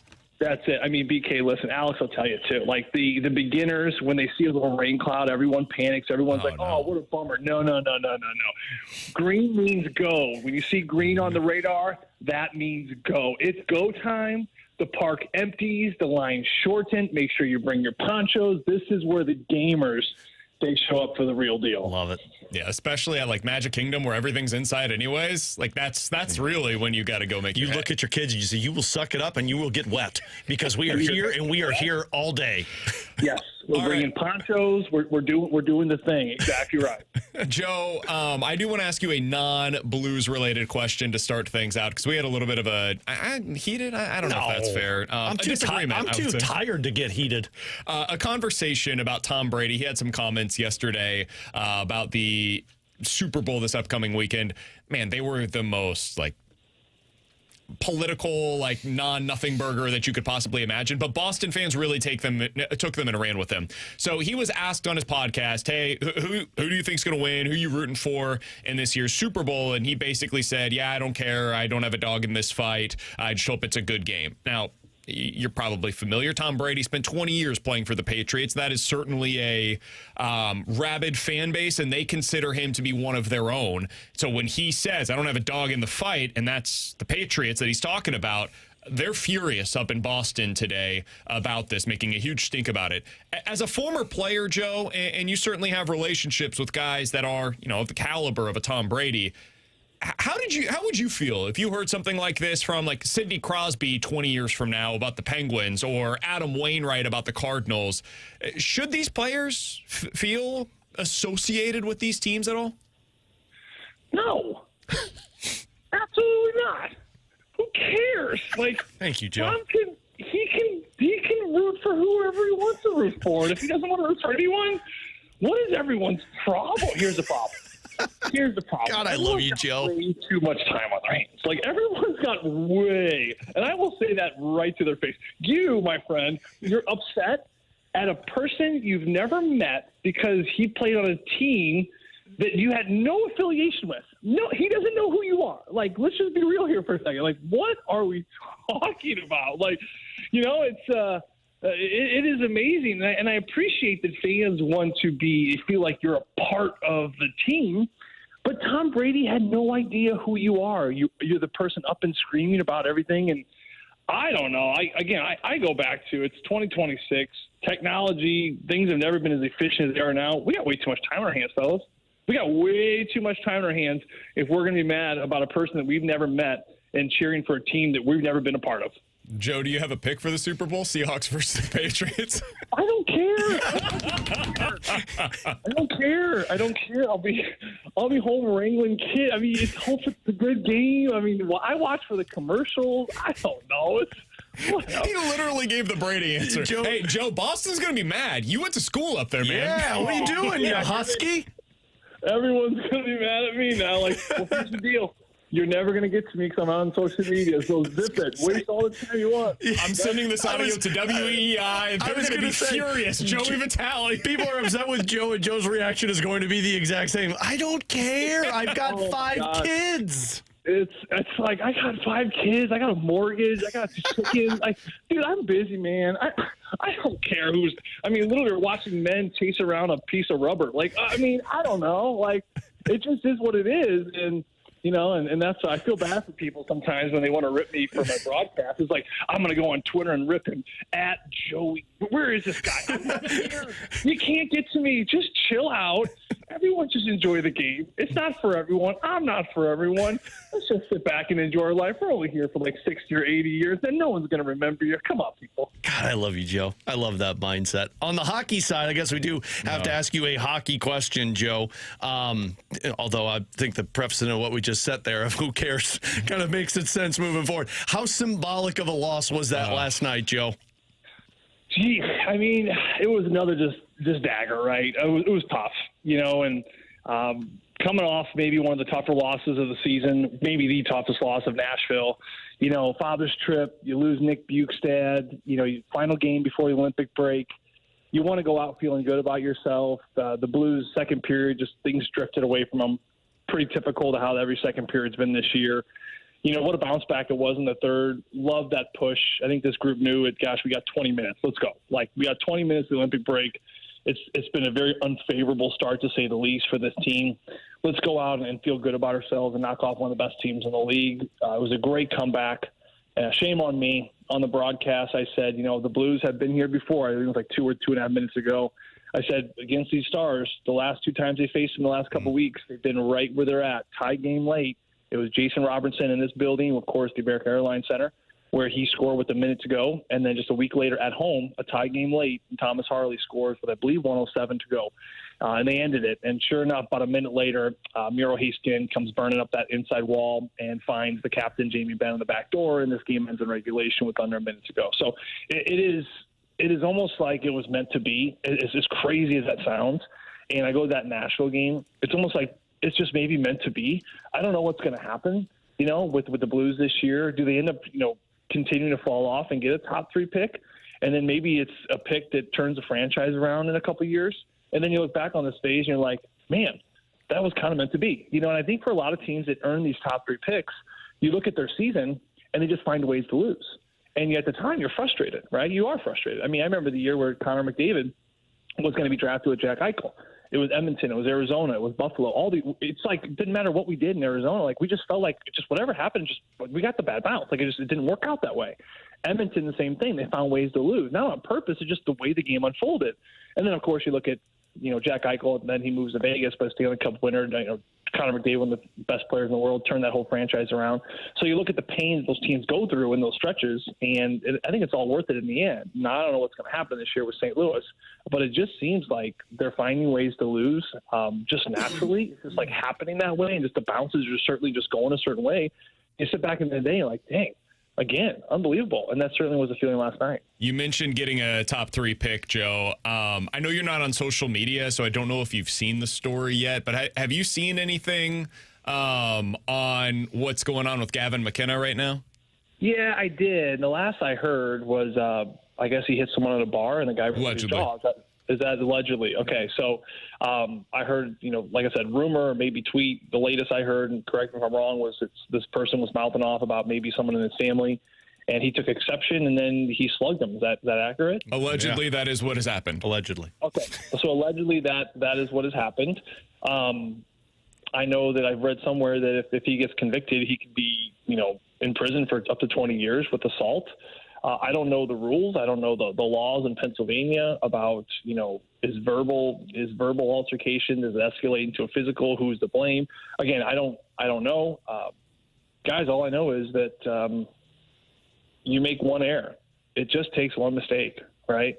I'm not saying that he's guilty. I don't know what's going on, but I've been in those situations before where, whether it be in college or in Pittsburgh, and you step into these bars and these restaurants, and people right away recognize you, and right away they want to be idiots, right? And they want attention, and they're going to do anything they can to get under your skin. Again, I don't know what happened here, but I know what it's like being in those environments, and it's hard. It is hard to at times walk away. He's a young kid. It sounds like if this is true, he made a mistake, but at the same time, at the age he's at, you have to pay for mistakes.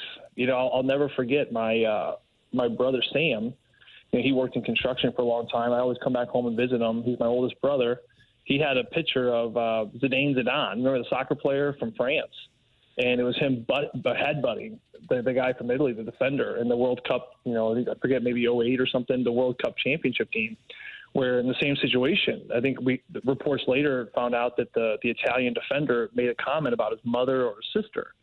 And then on the biggest stage in the world at a tie game, he headbutts the guy, gets a red card, gets booted out of the game. Italy wins in a shootout, and Zidane was obviously one of the best players in the world, and he would have shot, and for surely he probably would have scored. So you don't never know how it's going to unfold. But on that picture in his office, it basically says something along the lines: you can build a whole life, build up a reputation, and in one moment, one stupid moment, it can all be wiped away. And it's so true. So, just following this along here, we'll kind of keep an eye on how things unfold. Certainly you feel for the person that is hurt. You feel for Gavin. You feel for everyone involved. It is one of those life situations that unfortunately mistakes happen, and people's behaviors follow up on high tempers. And again, we'll see how more unfolds here, but it goes to show you that just one mistake can alter the rest of your life. Really well said. Yep. Hey, Joe, appreciate the time, man. Enjoy your few weeks off here. You have more than earned it. We'll talk with you again very soon.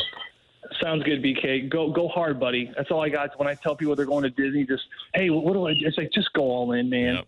Get the ears, get the Rice Krispie treats, get the freaking balloons, get the photos, meet every freaking character you can. Go all in. Don't go half in here. My wife's a Disney adult. There is no concern about that not taking place. Good. God bless you. Joe, appreciate you. That's Joey Vitale joining us here on 101 ESPN. Appreciate his time as always. Coming up in about 10 minutes, college sports have a clear fix to some of their issues. Can they actually get it done, though? That's the real difficult part of this. We'll talk about that coming up in about 10 minutes. The Junk Drawer is next here on 101 ESPN.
Alex, over on the Underdog app, I've got a mega boost for the big game. It's available for me right now. It was about it's basically even money. Nice. But then with this mega boost, it's 3-1 for me today.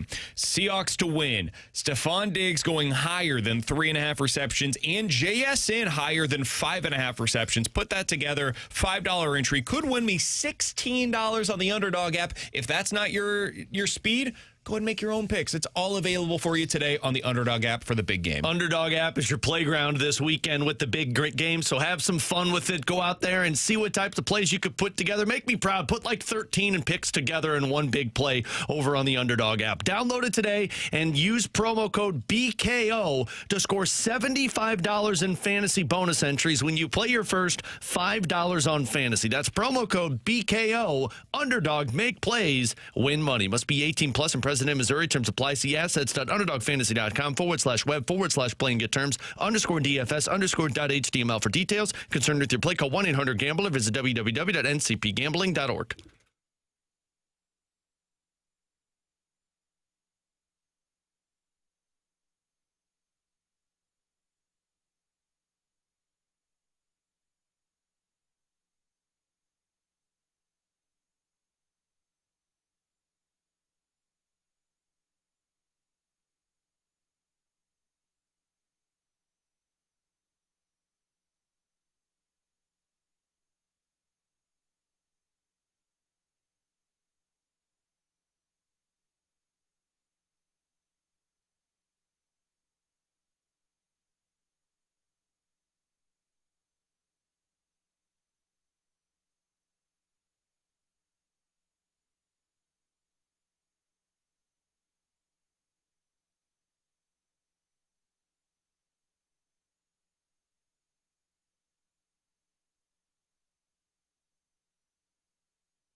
I don't mean for this to sound spoiled or anything like that, but I'm truly curious.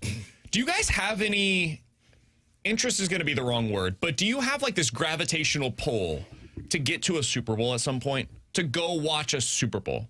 In person? Mm-hmm. No. I have zero interest in that. I'm more than happy for the rest of my life to just watch it on television. Because I was thinking about it this week as I see all of the festivities. I went to the Super Bowl week, like the week prior to the Super Bowl, the week before I moved here to St. Louis. It was the Chiefs' first Super Bowl appearance. They were playing against the 49ers down in South Florida.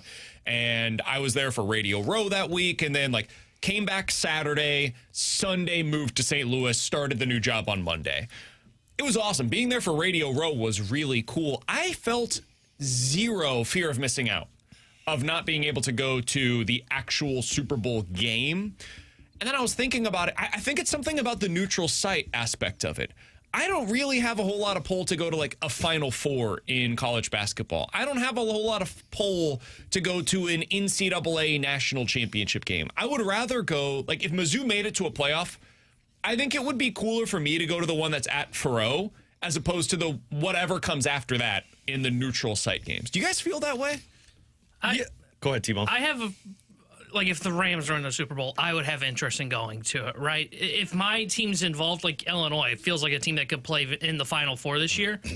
I think going to Indianapolis would be awesome to go experience. But would that. you rather go to the Rams? I'm truly asking. The Rams NFC Championship game in LA or go to the Super Bowl? Like if you had to choose, because money is finite and you only have X amount of dollars to spend, if you had to choose between the two, which one would you rather be in attendance for? I'd probably go Super Bowl because I'd want to see him win it all. But I love, I always operate on like, well, we have conversations of how we're built, like the Blues build or the Cardinals build, or we were talking about the Tigers earlier. I'm operating on winning a World Series, not let's go enjoy a ALCS run, for example. So I would say the Super Bowl. I would rather do that than the NFC Championship game, though I totally agree on the atmosphere would be different. Like I think it would be cooler if it was at SoFi compared to being at a neutral site. But I would still rather go see them with a chance to go hoist the Lombardi. Yeah, Super Bowl is one of those things I am 100% content for the rest of my life just watching it in the comfort of my own home with good people to be around and just watch it. I think it's one of those sports that I like watching. I don't have the passion to be in attendance of it. There's certain things that are bucket list items that I'd love to go to. I got to witness one of them by a Stanley Cup, and it was my team, the Blues. So that's one of those things I could die a happy man. I've always wanted to be at a Masters, the final day of a Masters, to see that at Augusta. Agreed. And then the other one is I'd love to see a Olympic gold medal game for hockey. Oh, that'd be It's amazing. the one that I've always wanted to do. I've always wanted to see it. Even growing up, watched it with my dad. So those are like bucket list items. Everything else, it's like, look, if I get offered it, I wouldn't pass it up. I'm not going to pay money for it. I would just much rather watch it and enjoy it at home. You guys excited for the Olympics this year? I am so freaking pumped. It's hitting me more as I'm getting older. I don't know if this happens to everybody. It probably does. But, like, now I am getting more interested in the human interest stories. Oh, yeah. When I was, like, 18, 20, whatever, you know, I was like, oh, why do we have to focus on all this? Let's just get to the sports. And now I'm like, oh, man, that guy... Look at everything that he did in his how about life. Lindsey and Vonn? This moment for him. Like, Sure. she ruptured her impressive. ACL and she was doing squats yesterday. Like, yeah. I don't think you're supposed to be able to do Yeah, that. she's Superwoman. Somebody tweeted out, so do we just not actually need 2 ACLs and it was just big ortho? Yeah. That was telling us all along. I knew it. I It's like only the need one of appendix. these. It's not, you don't really need it. I had Mike on because full disclosure, I was supposed to have Greg Wyshynski for pregame last night, and Greg had to back out. He's going to join you guys tomorrow because of all of the Gavin McKenna news and the Panarin news, so he wasn't available. So I called up Mike McKenna, Macadoodle Mike, and had him on, and we talked Olympics a little bit, and he brought up the point that I forgot. 2018, they had the Olympics, but they just sent, like, amateur players again. And it was such a dud of the Olympics. So the fact that we are finally getting it back, and Mike told me that, like, he had the chance to go to that Olympics for Team USA, but he chose to take a contract in the NHL regardless. But I am just so excited to get that Olympic hockey back with the actual, like, best players in the world playing. Alongside Alex and T-Bone, I'm BK. It's BK and Ferrario here on 101 ESPN. We know, T-Bone, you're not excited about the Olympics. We know. Well, some of us are actually working the 3 weeks of the Olympics, which Oh, you can't watch it. I'm working for 2 of them. I'm just going to be off for a week for I'm vacation. working for I'm just not. I'm 8 of the days. I'm excited for hockey. Outside that, I don't care. Oh, man. I think the Winter Olympics are so much better than the Summer There's some Olympics. sports I'll enjoy, like curling. I enjoy curling, but outside that, like I love luge. I love the skiing and the skateboarding. Yeah, I have no interest Or not the in the skateboarding, luge. the Or snowboarding. is it skeleton as well? Yeah, whatever it's called. I call it Bobsled, luge. Oh, it's awesome. Figure skating. Watching No those guys interest. run on ice and then just like jump in and go as fast as they are. Oh, God, it's I amazing. mentioned earlier, we watched that documentary last night on the ice dancers. Man, way more fascinating sport than I previously would have given it credit for. The amount of ownership that they all take over their individual performances, like they are doing the choreography for it. They've got coaches, don't get me wrong, but they're involved with the choreography. They like splice up, you know, the audio editing that you do, T-Bone. They do that, but for their own music, where they splice it all together. And it's like the actual performers that are doing this. And when it's not an Olympic year, they're doing basically everything behind the scenes.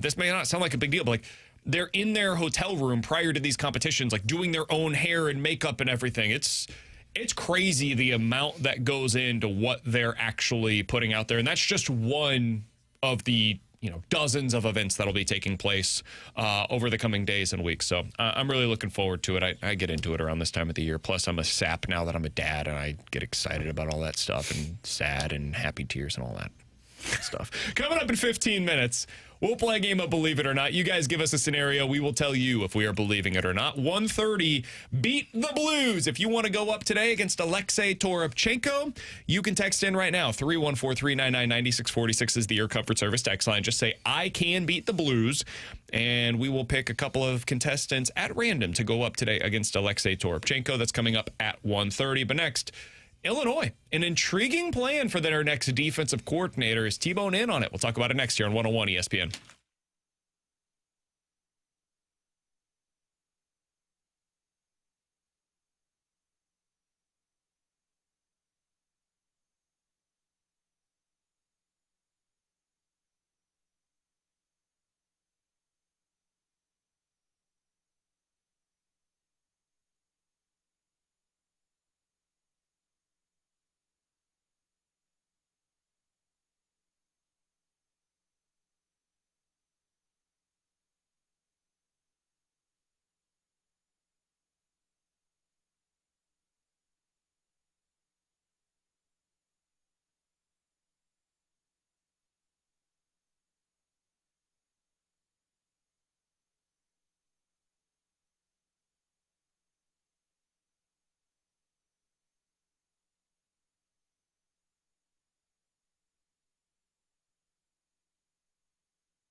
Alongside Alex and T-Bone on BK. Did you guys see the news yesterday? It's a lot of news, man. I don't know what you're talking about. So in college football... Tom Brady saying that he's not a Patriot anymore? Oh, yeah, I was so upset. We're moving on from that story. Traitor. There were 2 different court cases that got some level of resolution. What I really wanted to pay attention to. Court cases in the NCAA. Aguilar, the quarterback for Tennessee, he was granted a temporary restraining order. It's crazy how much we have to pay attention to temporary restraining order cases in college football nowadays, but here we are. Really, college sports. Alabama, looking at you.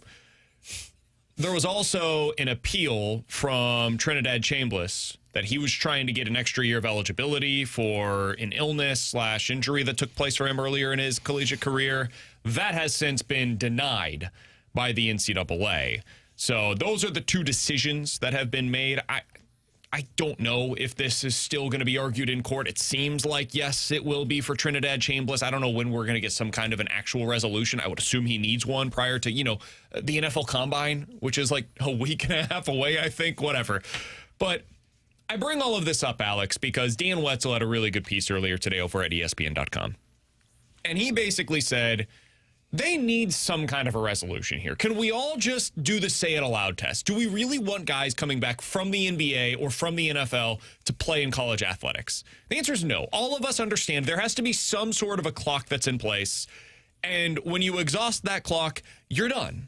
It's game over. You either go to the NFL or go on to your respective careers. You get 5 years to play 4, or hell, 5 years to play 5. I don't even care at this point in time. But you get 5 years. And if you end up signing an NBA or NFL contract, you're a pro. You're no longer playing at the collegiate level. You can't come back. There's no takebacks on this. So you're saying that when a college athlete goes pro, he shouldn't be allowed to come back to college sports? Seems pretty simple. It is not that easy. Wow. Because there is no rule that they have in place to actually forbid them from doing so.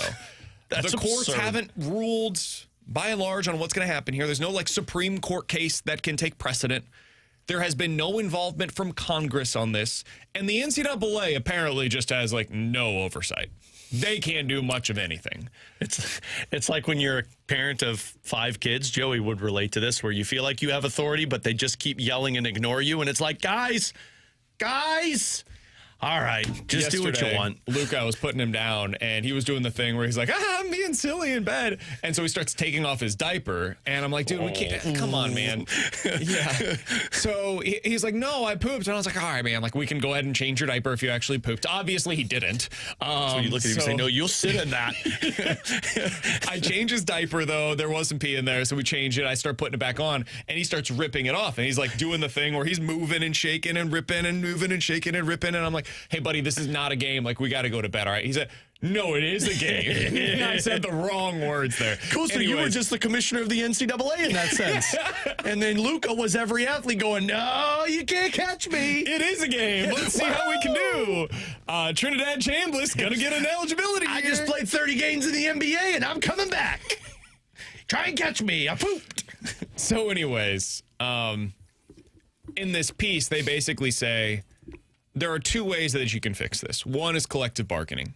You have to make the players employees, and then you collective bargain between the employees and the conferences or the NCAA, whoever you deem to be the oversight, and that's the way that you can actually get this fixed.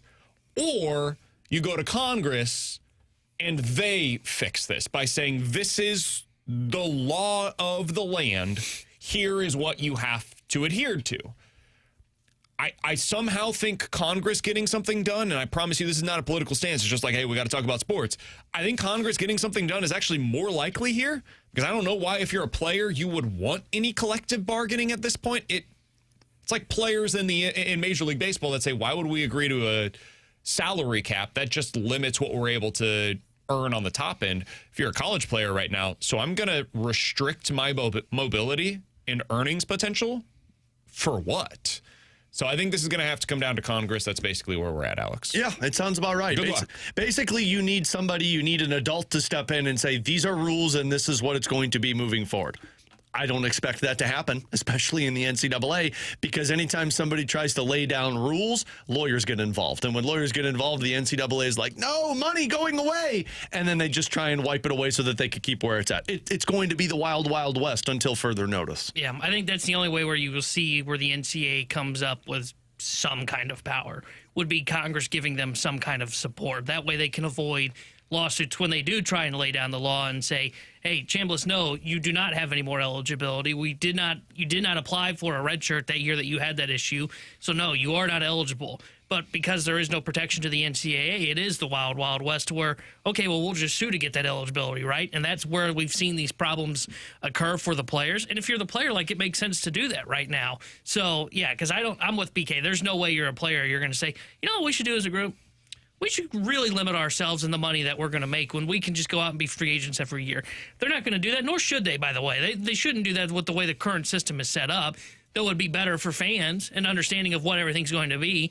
The players shouldn't be negotiating against themselves right now with a CBA. So, exactly. Yeah, it's going to come down to Congress, and if Congress is willing to do what is necessary. From the 3-1-4. So what changed, guys? It was always once you got paid for your sport, you couldn't go back to college. Yeah, it was always you couldn't get paid in college. Yeah. That's what changed. The biggest thing is just like, hey, there was once upon a time guys that maybe received some sort of improper benefits while they were in high school. They got suspended for college. Like LeBron James had like this whole thing hanging over him. This is back when he was in high school. T-Bone, you were probably too young to even remember this, but he had like a new car and all this different stuff. And like maybe he had an agent on the side, all these different things. Allegedly. And, yeah. And at the time, it was like this big deal that he got suspended in high school because of it. Now you look at it, you're like, that's every kid in the country. There was a piece that I read the other day where a high school athlete that was getting recruited asked for like a private club seat for his family. They needed access to their own housing. They needed access to a car. They needed like all of these different things just to commit to this school. Man, 10 years ago, like they couldn't get anything. They couldn't even have a meal paid for by a college. Otherwise, the coach that provided those quote unquote improper benefits could be suspended for doing so. So yeah, it's different times. And I don't know how you put this toothpaste back into the tube. It's going to be really difficult to do so unless there is some kind of legislation that is put in place by Congress. And man, I don't know how you could possibly have confidence that that's going to take place. That's it. You need somebody to step in and say, these are the rules moving forward. And I don't see how that's possible with how wild this conference is. Before we get to believe it or not on the other side, T-Bone, your coach over at Illinois. Did he land a big recruit? Yesterday? No. Come on, you know better than that. Nothing more than a 3.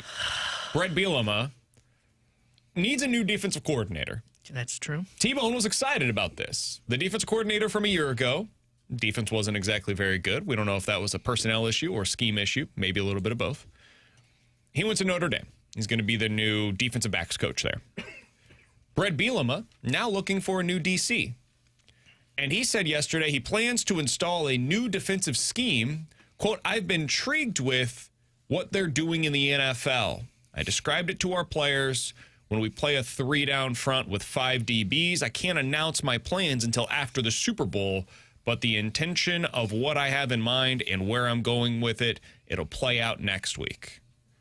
As I read that, all that comes to mind for me is he's hiring somebody from one of the staffs from a team that's currently in the Super Bowl. How do you feel about that, Timo? Yeah, I hope it's not just someone that has been in the NFL their entire career, because we've seen multiple times where an NFL mind comes over to the collegiate game, and a lot of times it doesn't work. Now, sometimes it does. Like Matt Patricia was the DC at Ohio State this year. It worked for him. Now, granted, Ohio State basically has NFL players on their team. Illinois won't necessarily have that. A lot of times what ends up being like the Steve Wilkes experience was at Missouri, where it is, hey, these guys come in with these complex systems that they like to run that NFL players can handle, and they bring it in, and the college guys just aren't ready for it, right? They need more simple schemes, both on defense and on the offensive side of the ball. That's why I'm hoping whoever this is that he's targeting that might be on these Super Bowl teams is someone that's been at the college level coaching previously and then has been moved up to the NFL. That way they've got a previous experience of here's how you need to handle college kids, how they need to handle a defensive scheme, how you're going to call a game for them. I hope it's not just someone that has just truly spent their entire career at the NFL level. Makes me a little nervous, if I'm being honest with you. Guy that potentially hasn't called plays in the past, coming from the NFL level. I saw this at Mizzou with Steve Wilkes, a guy that spent most of his career in the NFL ranks, tried to come back to the college ranks for a year, be the defensive coordinator, implement his scheme at the defensive level or at the college level. It just didn't work. He didn't connect with college players the way that he needed to, and the scheme was just too much for what they were trying to do. It would make me a little bit nervous. I think Brett Bielema is a really good coach, and he's shown a capacity to hire good coordinators, both in his time at Illinois and previously.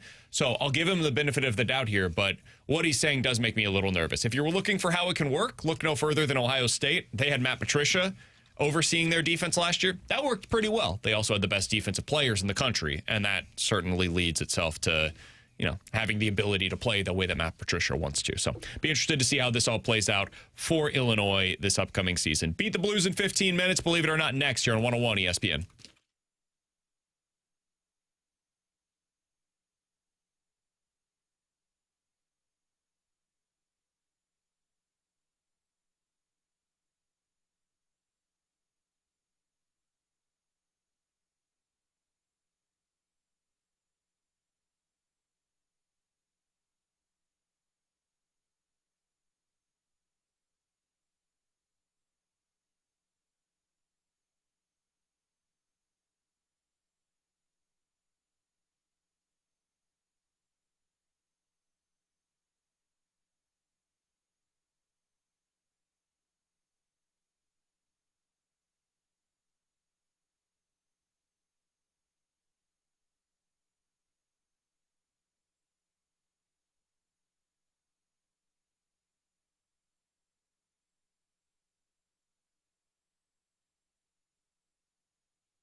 Tanner Hendrickson here, and Super Bowl 60 is this Sunday, and DraftKings Sportsbook is an official sports betting partner of Super Bowl 60. My favorite play, Seahawks -4.5, JSN anytime touchdown, and him to go for 100-plus receiving yards, and Drake May under 220.5 passing yards as well. And I think DraftKings Sportsbook is the best place for player props because, get this, they have got your back this Super Bowl with early exit protection. If a player goes down in your eligible NFL prop bet in the first half, you still get paid out in cash immediately once your bet settles. No bonus bets, no waiting. So download that DraftKings Sportsbook app now and use code TANNER.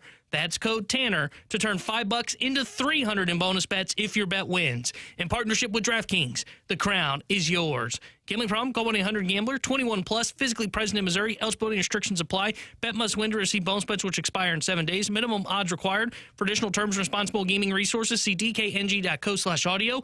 Limited time offer.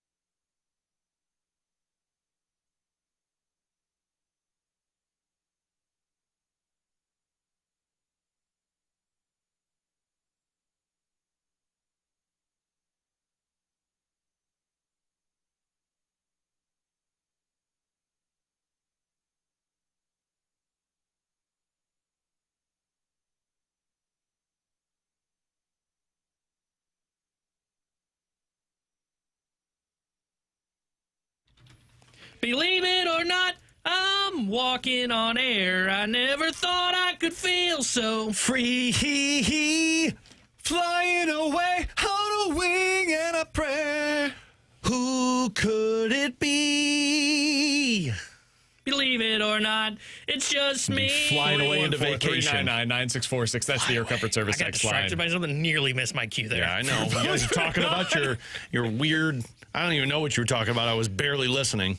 Focus on what's important. We're talking about Kevin Richardson, a defensive assistant for the New England Patriots. Spent 2 years as the assistant defensive backs coach at Illinois. Is that more important than believe it or not? Believe it or not, he's the next defensive coordinator at the University of Illinois. I listened to every word you guys said, so believe it. I'll believe it as well, because I think he might have been a finalist the last time around for the defensive coordinator job, if I'm not mistaken. And if he's played for Bielema or worked under for him Bielema at Arkansas. And worked under him, oh, yeah, that'll be the guy probably. Good for Brett. It feels like that's the direction they go. There's another guy on the Patriots staff that was previously a defensive coordinator at Virginia Tech, so maybe that's the direction that they go. But if he's saying he has to wait to make this announcement until after the Super Bowl, it's clearly, I would say, one of the coaches currently involved in the Super Bowl. Kevin Richardson's the one with the most ties to Illinois. Feels like that's probably the name that they ultimately go with. Alex, what do you have for us today? Guys, believe it or not, Justin Falk will be a Detroit Red Wing on March 7th. We've done this one before, right? I don't know if we've done Detroit. I think we've done the trade, but this is the team I think I'm targeting with it now. And I looked at it because Steve Yzerman, obviously the one. The report is they want a right-handed defenseman with term. Steve Yzerman was the one that traded for Ryan McDonough from the Rangers. And when they traded for McDonough, he was 31 years old, and he was a pending free agent, but they re-signed him in Tampa, and then obviously he's gone on to have success. So I think Steve Yzerman likes those veterans that can play up offensively, and Detroit's got their first and second round pick in this year's upcoming draft. And on top of all of that, they got some good prospects that you could trade for. Yeah, I'll believe it. I could see where Detroit makes that move for Falk. And I think what's important as well is Army's made a bunch of moves with Yzerman in the past. Yep. Like I'm thinking, Bingo. I think Sonny got dealt to. Verana, too. Verana was a guy that they, wasn't he a waiver claim though? Or was he a trade? He was the trade. Kapanen was the waiver claim. And I remember Letty was the deal. I think that's the one that Sundqvist went in. So typically you see a lot of these GMs when they work well together, pull off these type of moves. So yeah, I would believe this. I would say he ends up being a Red Wing. They worked together too in Tampa with a couple of deals, and then obviously with Team Canada. I'll say not. Just because I've got the other 28 teams in the league to go with as potential outs here. Yeah, what a jerk. T-Bone? What a jerk. That's what he is, man. Guys, believe it or not. You don't have it. You don't have one. anything. All right. 314-399-9646. That's the Air Comfort Service text line. I can read you like a Believe it or book. not. You guys give us a trying to figure out scenario. Beat We the will Blues tell stuff you over if here. we believe it or not. Somebody on the text line said rumors are that it could be Leslie Frazier. That would be a home run hire. If it's Leslie Frazier, that would be I awesome. think it should be Jim Schwartz. He has though spent a ton of time at the NFL levels. That would make me a little nervous. Yeah. But he's a great coach. But he's not involved with the teams at the Super Bowl, is he? I think he's part of the Seahawks staff.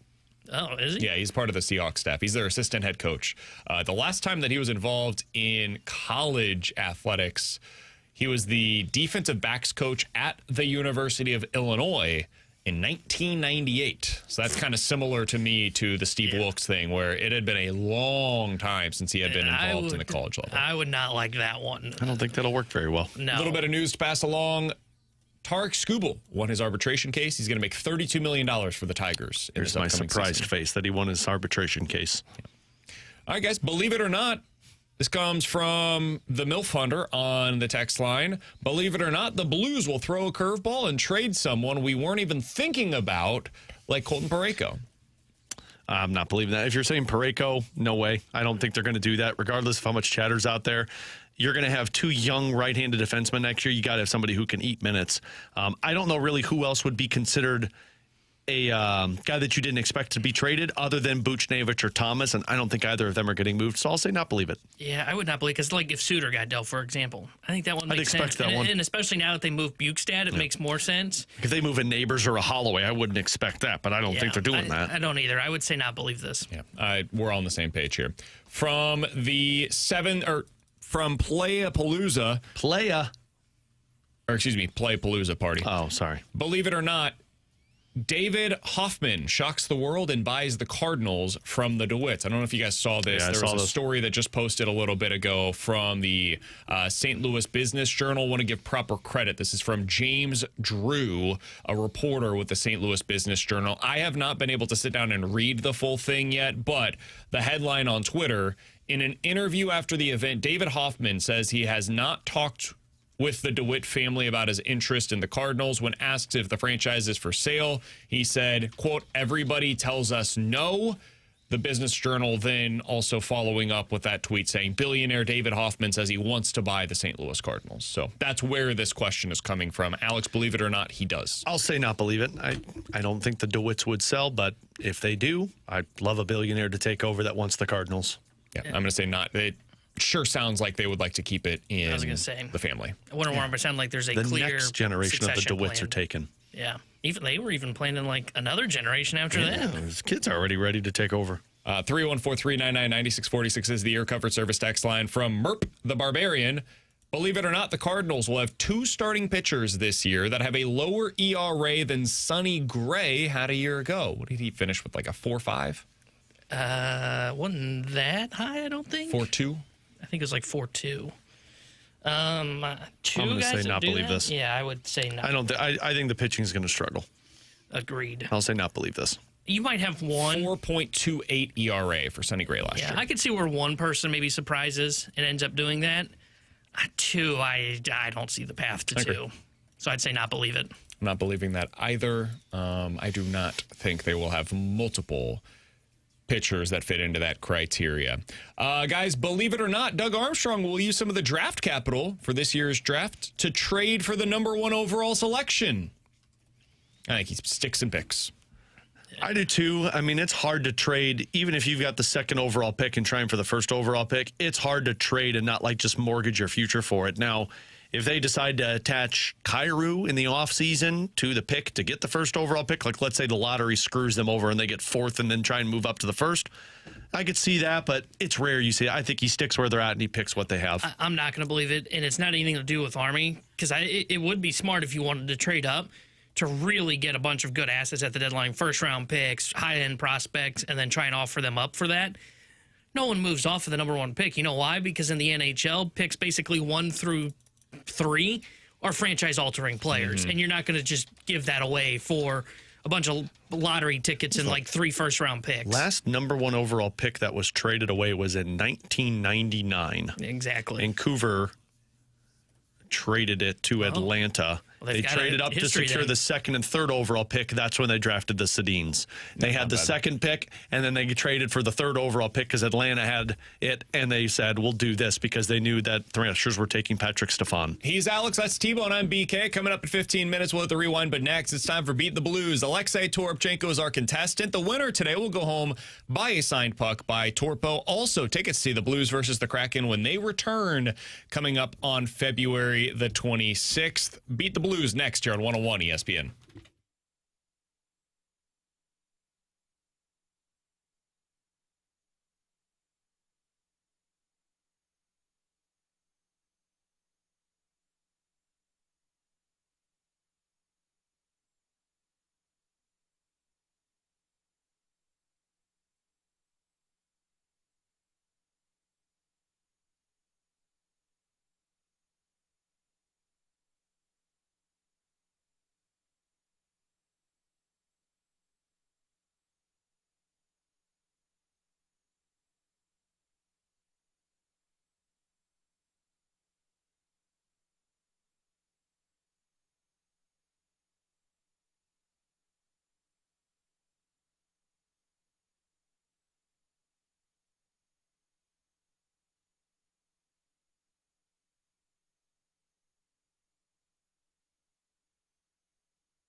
Tanner Hendrickson here, the SportsCenter update brought to you by Saliga Heating and Cooling. Blues fell in their final matchup before the Olympic break to the Dallas Stars last night. And the big news out of Major League Baseball today, Tarik Skubal has won his arbitration case against the Detroit Tigers a day after the Tigers signed Framber Valdez to a 3-year contract. The SportsCenter update was brought to you by Saliga Heating and Cooling, an Icon Heating and Air Conditioning dealer.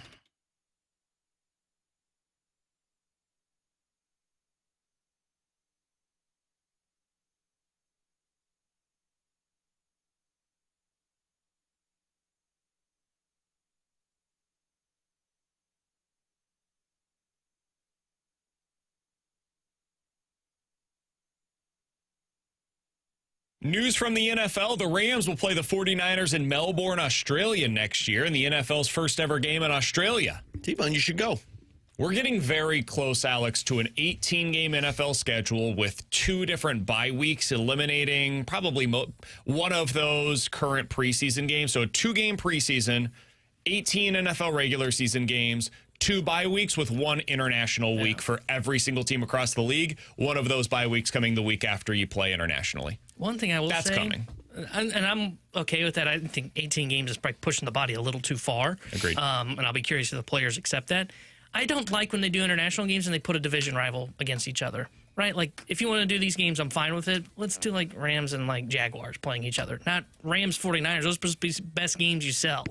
Yeah. But whatever. It's going to be interesting. But I think that's the direction that we are likely to go. Right now, it is time for Beat the Blues. Alexei Toropchenko is our contestant today. We have 3 different players on the line right now. Otis, Brian, and Preston. They'll go up against Alexei Toropchenko. Well, 2 of them will. One is Sonny. We only got the 2 categories with Torpo. The winner will go home with a signed puck by Torpo and take us to see the Blues versus the Kraken coming up on February the 26th. It's a very simple game. We'll give you 15 seconds, rather. 15 minutes. No, you don't have that much time. 15 seconds to name as many different things as you can within a specific category. Then we'll hear how Torpo/Sonny do in that exact same category.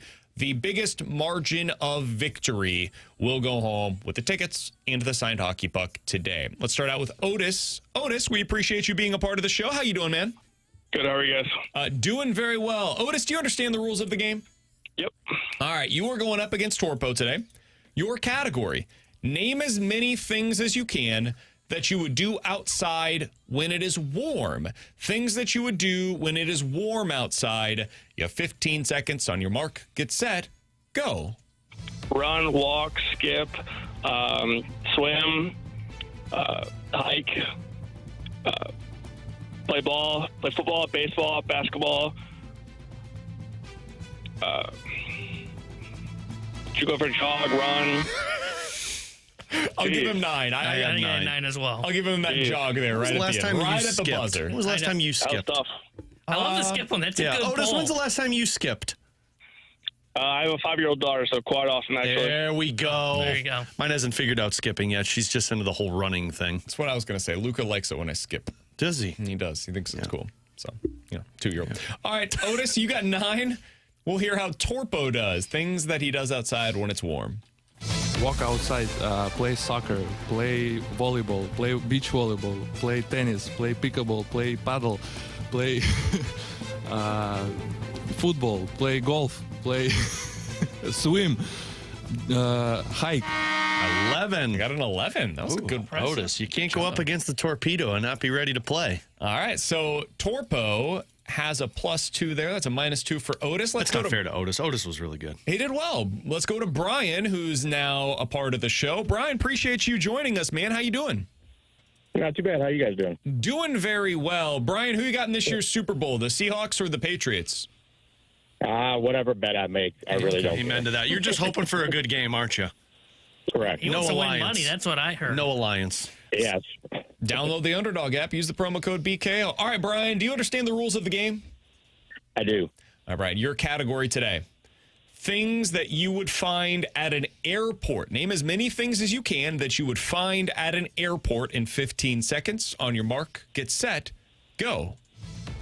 People, luggage, luggage carriers, restaurants, magazines, soft drinks, elevators, escalators, people movers, airplanes. Got a 9. I had 9. I just would have listed off every restaurant I can think of because it's got to be in one. Chili's. Every airport ever Chili's, has a Chili's. McDonald's, Burger King. Just started listing them off. But 9's good. All right, Brian, let's hear how Torpo does. He's been to a few airports. Well, luggage, airplanes, elevator, customs. Oh my God. oh no. Oh, boy. Ryan. You lucked out on that one. All right, that's well done by Brian. Brian Plus got a 9. 5. I got a 4 on that one for Torpo. Yeah, I had 4. So a plus 5. Brian is now our leader in the clubhouse, the only man that stands between him and the signed hockey puck and tickets to the Blues versus the Kraken coming up in 3 weeks is Preston, who is now on the line. Preston. On BK and Ferrario. Preston, what's good, man? How you doing? I'm doing good. How are you guys? We're doing very well. Preston, I'll ask you the question that I asked Brian. Who you got in the Super Bowl? I like Drake May, but that Seahawks defense is pretty good. But I'll go New England still. Oh, going with the underdogs. Upset pick. I like it. You threw me on a choose-your-own-adventure there for a minute, Preston. I was on a wild ride. Man. All right, Preston, do you understand the rules of the game? Yep. Okay, buddy, you're going up against Sonny today, and your category is things that you would order at a coffee shop. Name as many things as you can that you would order at a coffee shop. On your mark, get set, go. Croissant, muffin, tea, frozen coffee, hot coffee, an iced coffee, water, pastries. Give them the pastries. Oh, I added 7. You're going to give them frozen coffee and an iced coffee? Frozen coffee drink. You get a Frappuccino at Starbucks. Isn't that an iced coffee? No, it's that would be frozen. different. Okay, I'll give it to him. Okay. 8 then? Yeah. Is that what you Iced coffee has ice in it. Frozen coffee is like a slushy almost. I'm holding every single person accountable. A popsicle of a frozen coffee. I was just thinking it's like, well, I'd have to wait for it to defrost, and that would just be an iced coffee. Frozen coffee is a good one. All right, let's hear how Sonny does. I know he's a big coffee guy. Pumpkin spice latte, Americano, just regular black coffee, coffee with cream, coffee with milk, coffee latte, cappuccino, espresso. All right. Ooh, 8 for 8. Sonny. That's an even round. That means B-Rye with the winner. Atta baby, Brian. Brian's going home today with a Alexei Toropchenko signed hockey puck and tickets to see the Blues versus the Kraken coming up on February 26th. Brian, thanks for being a part of the show, and congratulations. No problem. Thank you. That was amazing. You were amazing, Brian. You were amazing. You did well. He knows his way around an airport. Now he's going to know his way around the Enterprise Center as he goes to see the Blues versus the Kraken on February the 26th. Nice. Way to go, man. That's Way why to you're go. a pro. Did you do that because the Enterprise is, from Star Trek and it's also kind of like an airplane? Nope, just did it because it was an easy transition there. Coming up in the next segment, we're going to give you another shot to score a pair of tickets. This one to see the Blues alumni experience in a heated tent right on the parade route. You got premium drinks, great food, live music, and meet and greets with Blues legends. Alex, I just got word. This is a sold-out experience. Wow. Today is your final day on 101 ESPN to win a pair of tickets, though, to the Sunset Hills Subaru Blues alumni experience at Mardi Gras coming up next Saturday. So we'll give you an opportunity for anybody 21 or older to win that coming up next when we hit the rewind here on 101 ESPN.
Tanner Hendrickson here, and Super Bowl 60 is this Sunday, and DraftKings Sportsbook is an official sports betting partner of Super Bowl 60. Look, I've already put together my parlay, but they've got other things there for you as well. I think they're the best spot to do player props, mostly because, get this, they've got your back with early exit protection. If a player goes down in your eligible NFL prop bet in the first half, you still get paid out in cash immediately once your bet settles.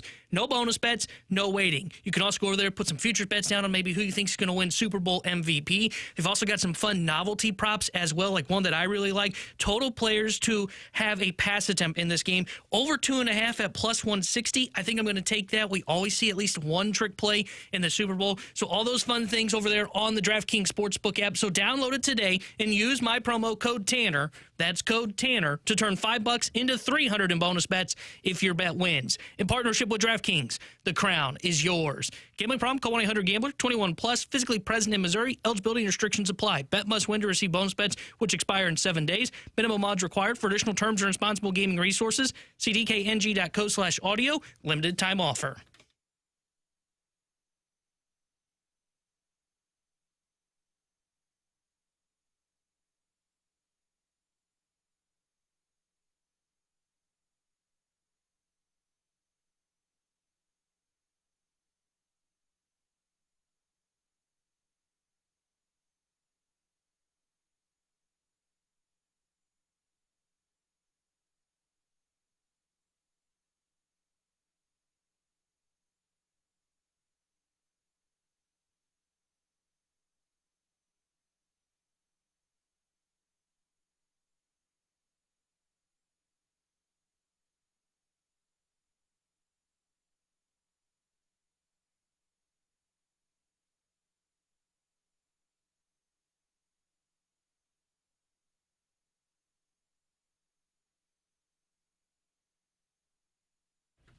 With Alex and T-Bone on BK, if you guys missed anything from today's show, it's the last one in a while that we're all going to be in studio together as the trio that is BK and Ferrario plus T-Bone here on 101 ESPN. So if you want to revisit this at any point in time, check it out on the podcast page, 101ESPN.com, the free 101 ESPN app. It's all sponsored by Schaefer Door Company. That 101 ESPN app is free to download, super easy to use, and it's sponsored by Dobbs Tire and Auto Centers. You can always check it out on YouTube as well at youtube.com/101ESPN That is where you can find the latest edition of the Last Minute Blues podcast. Already 2,000 of your closest friends have done exactly that. So if you haven't done so, you're missing out. Get over there. Check out their latest trade speculation with Donnie and Alex and JR, all over on the Last Minute Blues podcast. You can also find the latest edition of the Spread Zone. I believe they've got a two-parter this week. So check out yesterday's edition and today's edition over there.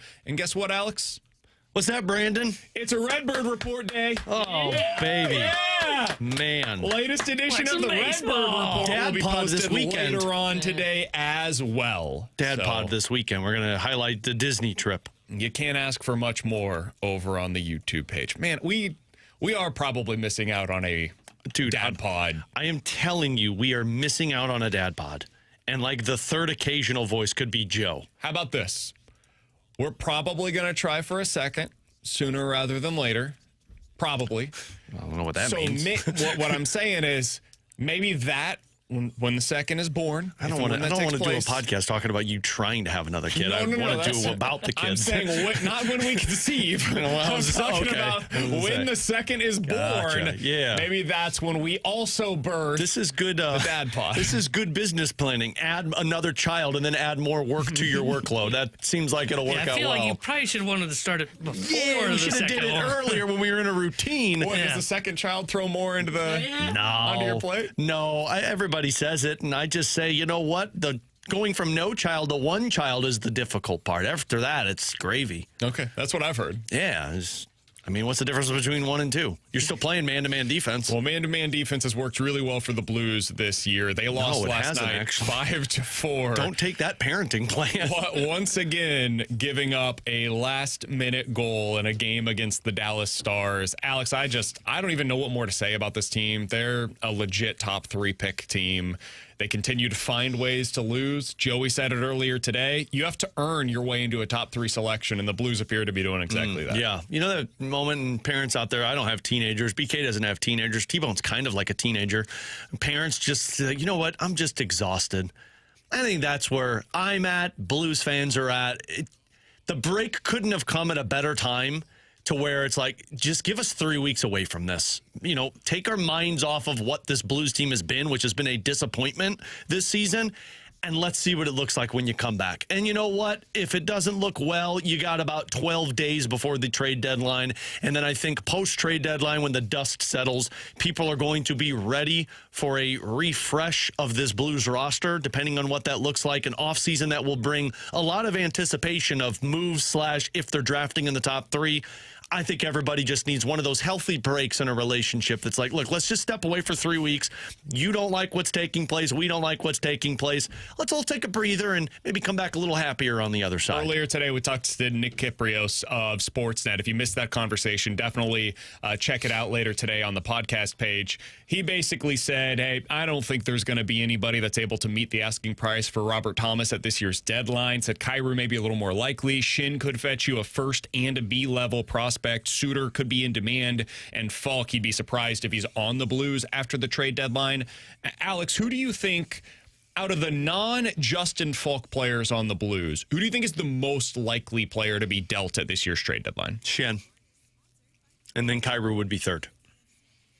And I think there's a chance Kyrou can move above Shen, but I think Shen is probably more desired by more teams right now. Kyrou's a smaller net being thrown into the ocean. I think Braden Shen's that wider net that's like, hey, everybody who thinks they're a playoff contender needs centers, needs guys who have been in the playoffs and have won in the playoffs. Boy, I was thinking Suitor because it less of an obstacle, because that wider net can be a wider net without being blocked. That's why I was thinking Suitor. I think somebody's going to have to overpay for Suitor in the Blues' eyes, because they're like, hey, we're going to need bodies next year because there's going to be a lot more younger pieces here. That would be a mistake in my opinion. I don't think you're getting anything more than a price. third-round pick for him. I think you can get a second, and they could use one since they don't have any. I don't think so. I don't think you're getting anything more than a third for him. See, that's my thing.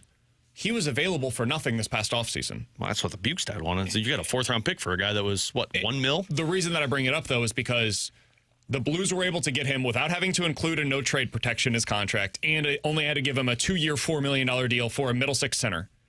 That tells me the rest of the league just didn't value him the way that we thought. Mm-hmm. Maybe they should. Maybe they're missing out by not valuing a player like Pius Suter, who just comes in and capably plays the center position, which is hugely valuable. And teams every year get to this point in the season, and it's like not signing veteran relievers in the offseason. Why? You're leaving yourself short. You're going to end up having to trade an A-level prospect to get the guy at the deadline. Yeah. Why not just sign him in the offseason? Well, the Blues did that. They thought they'd be well suited for it. And now here we are, and I don't know if the rest of the league is going to value him the way that is necessary to make a deal. Whereas with Braden Shin, we can disagree with this however much we want to. The league values him.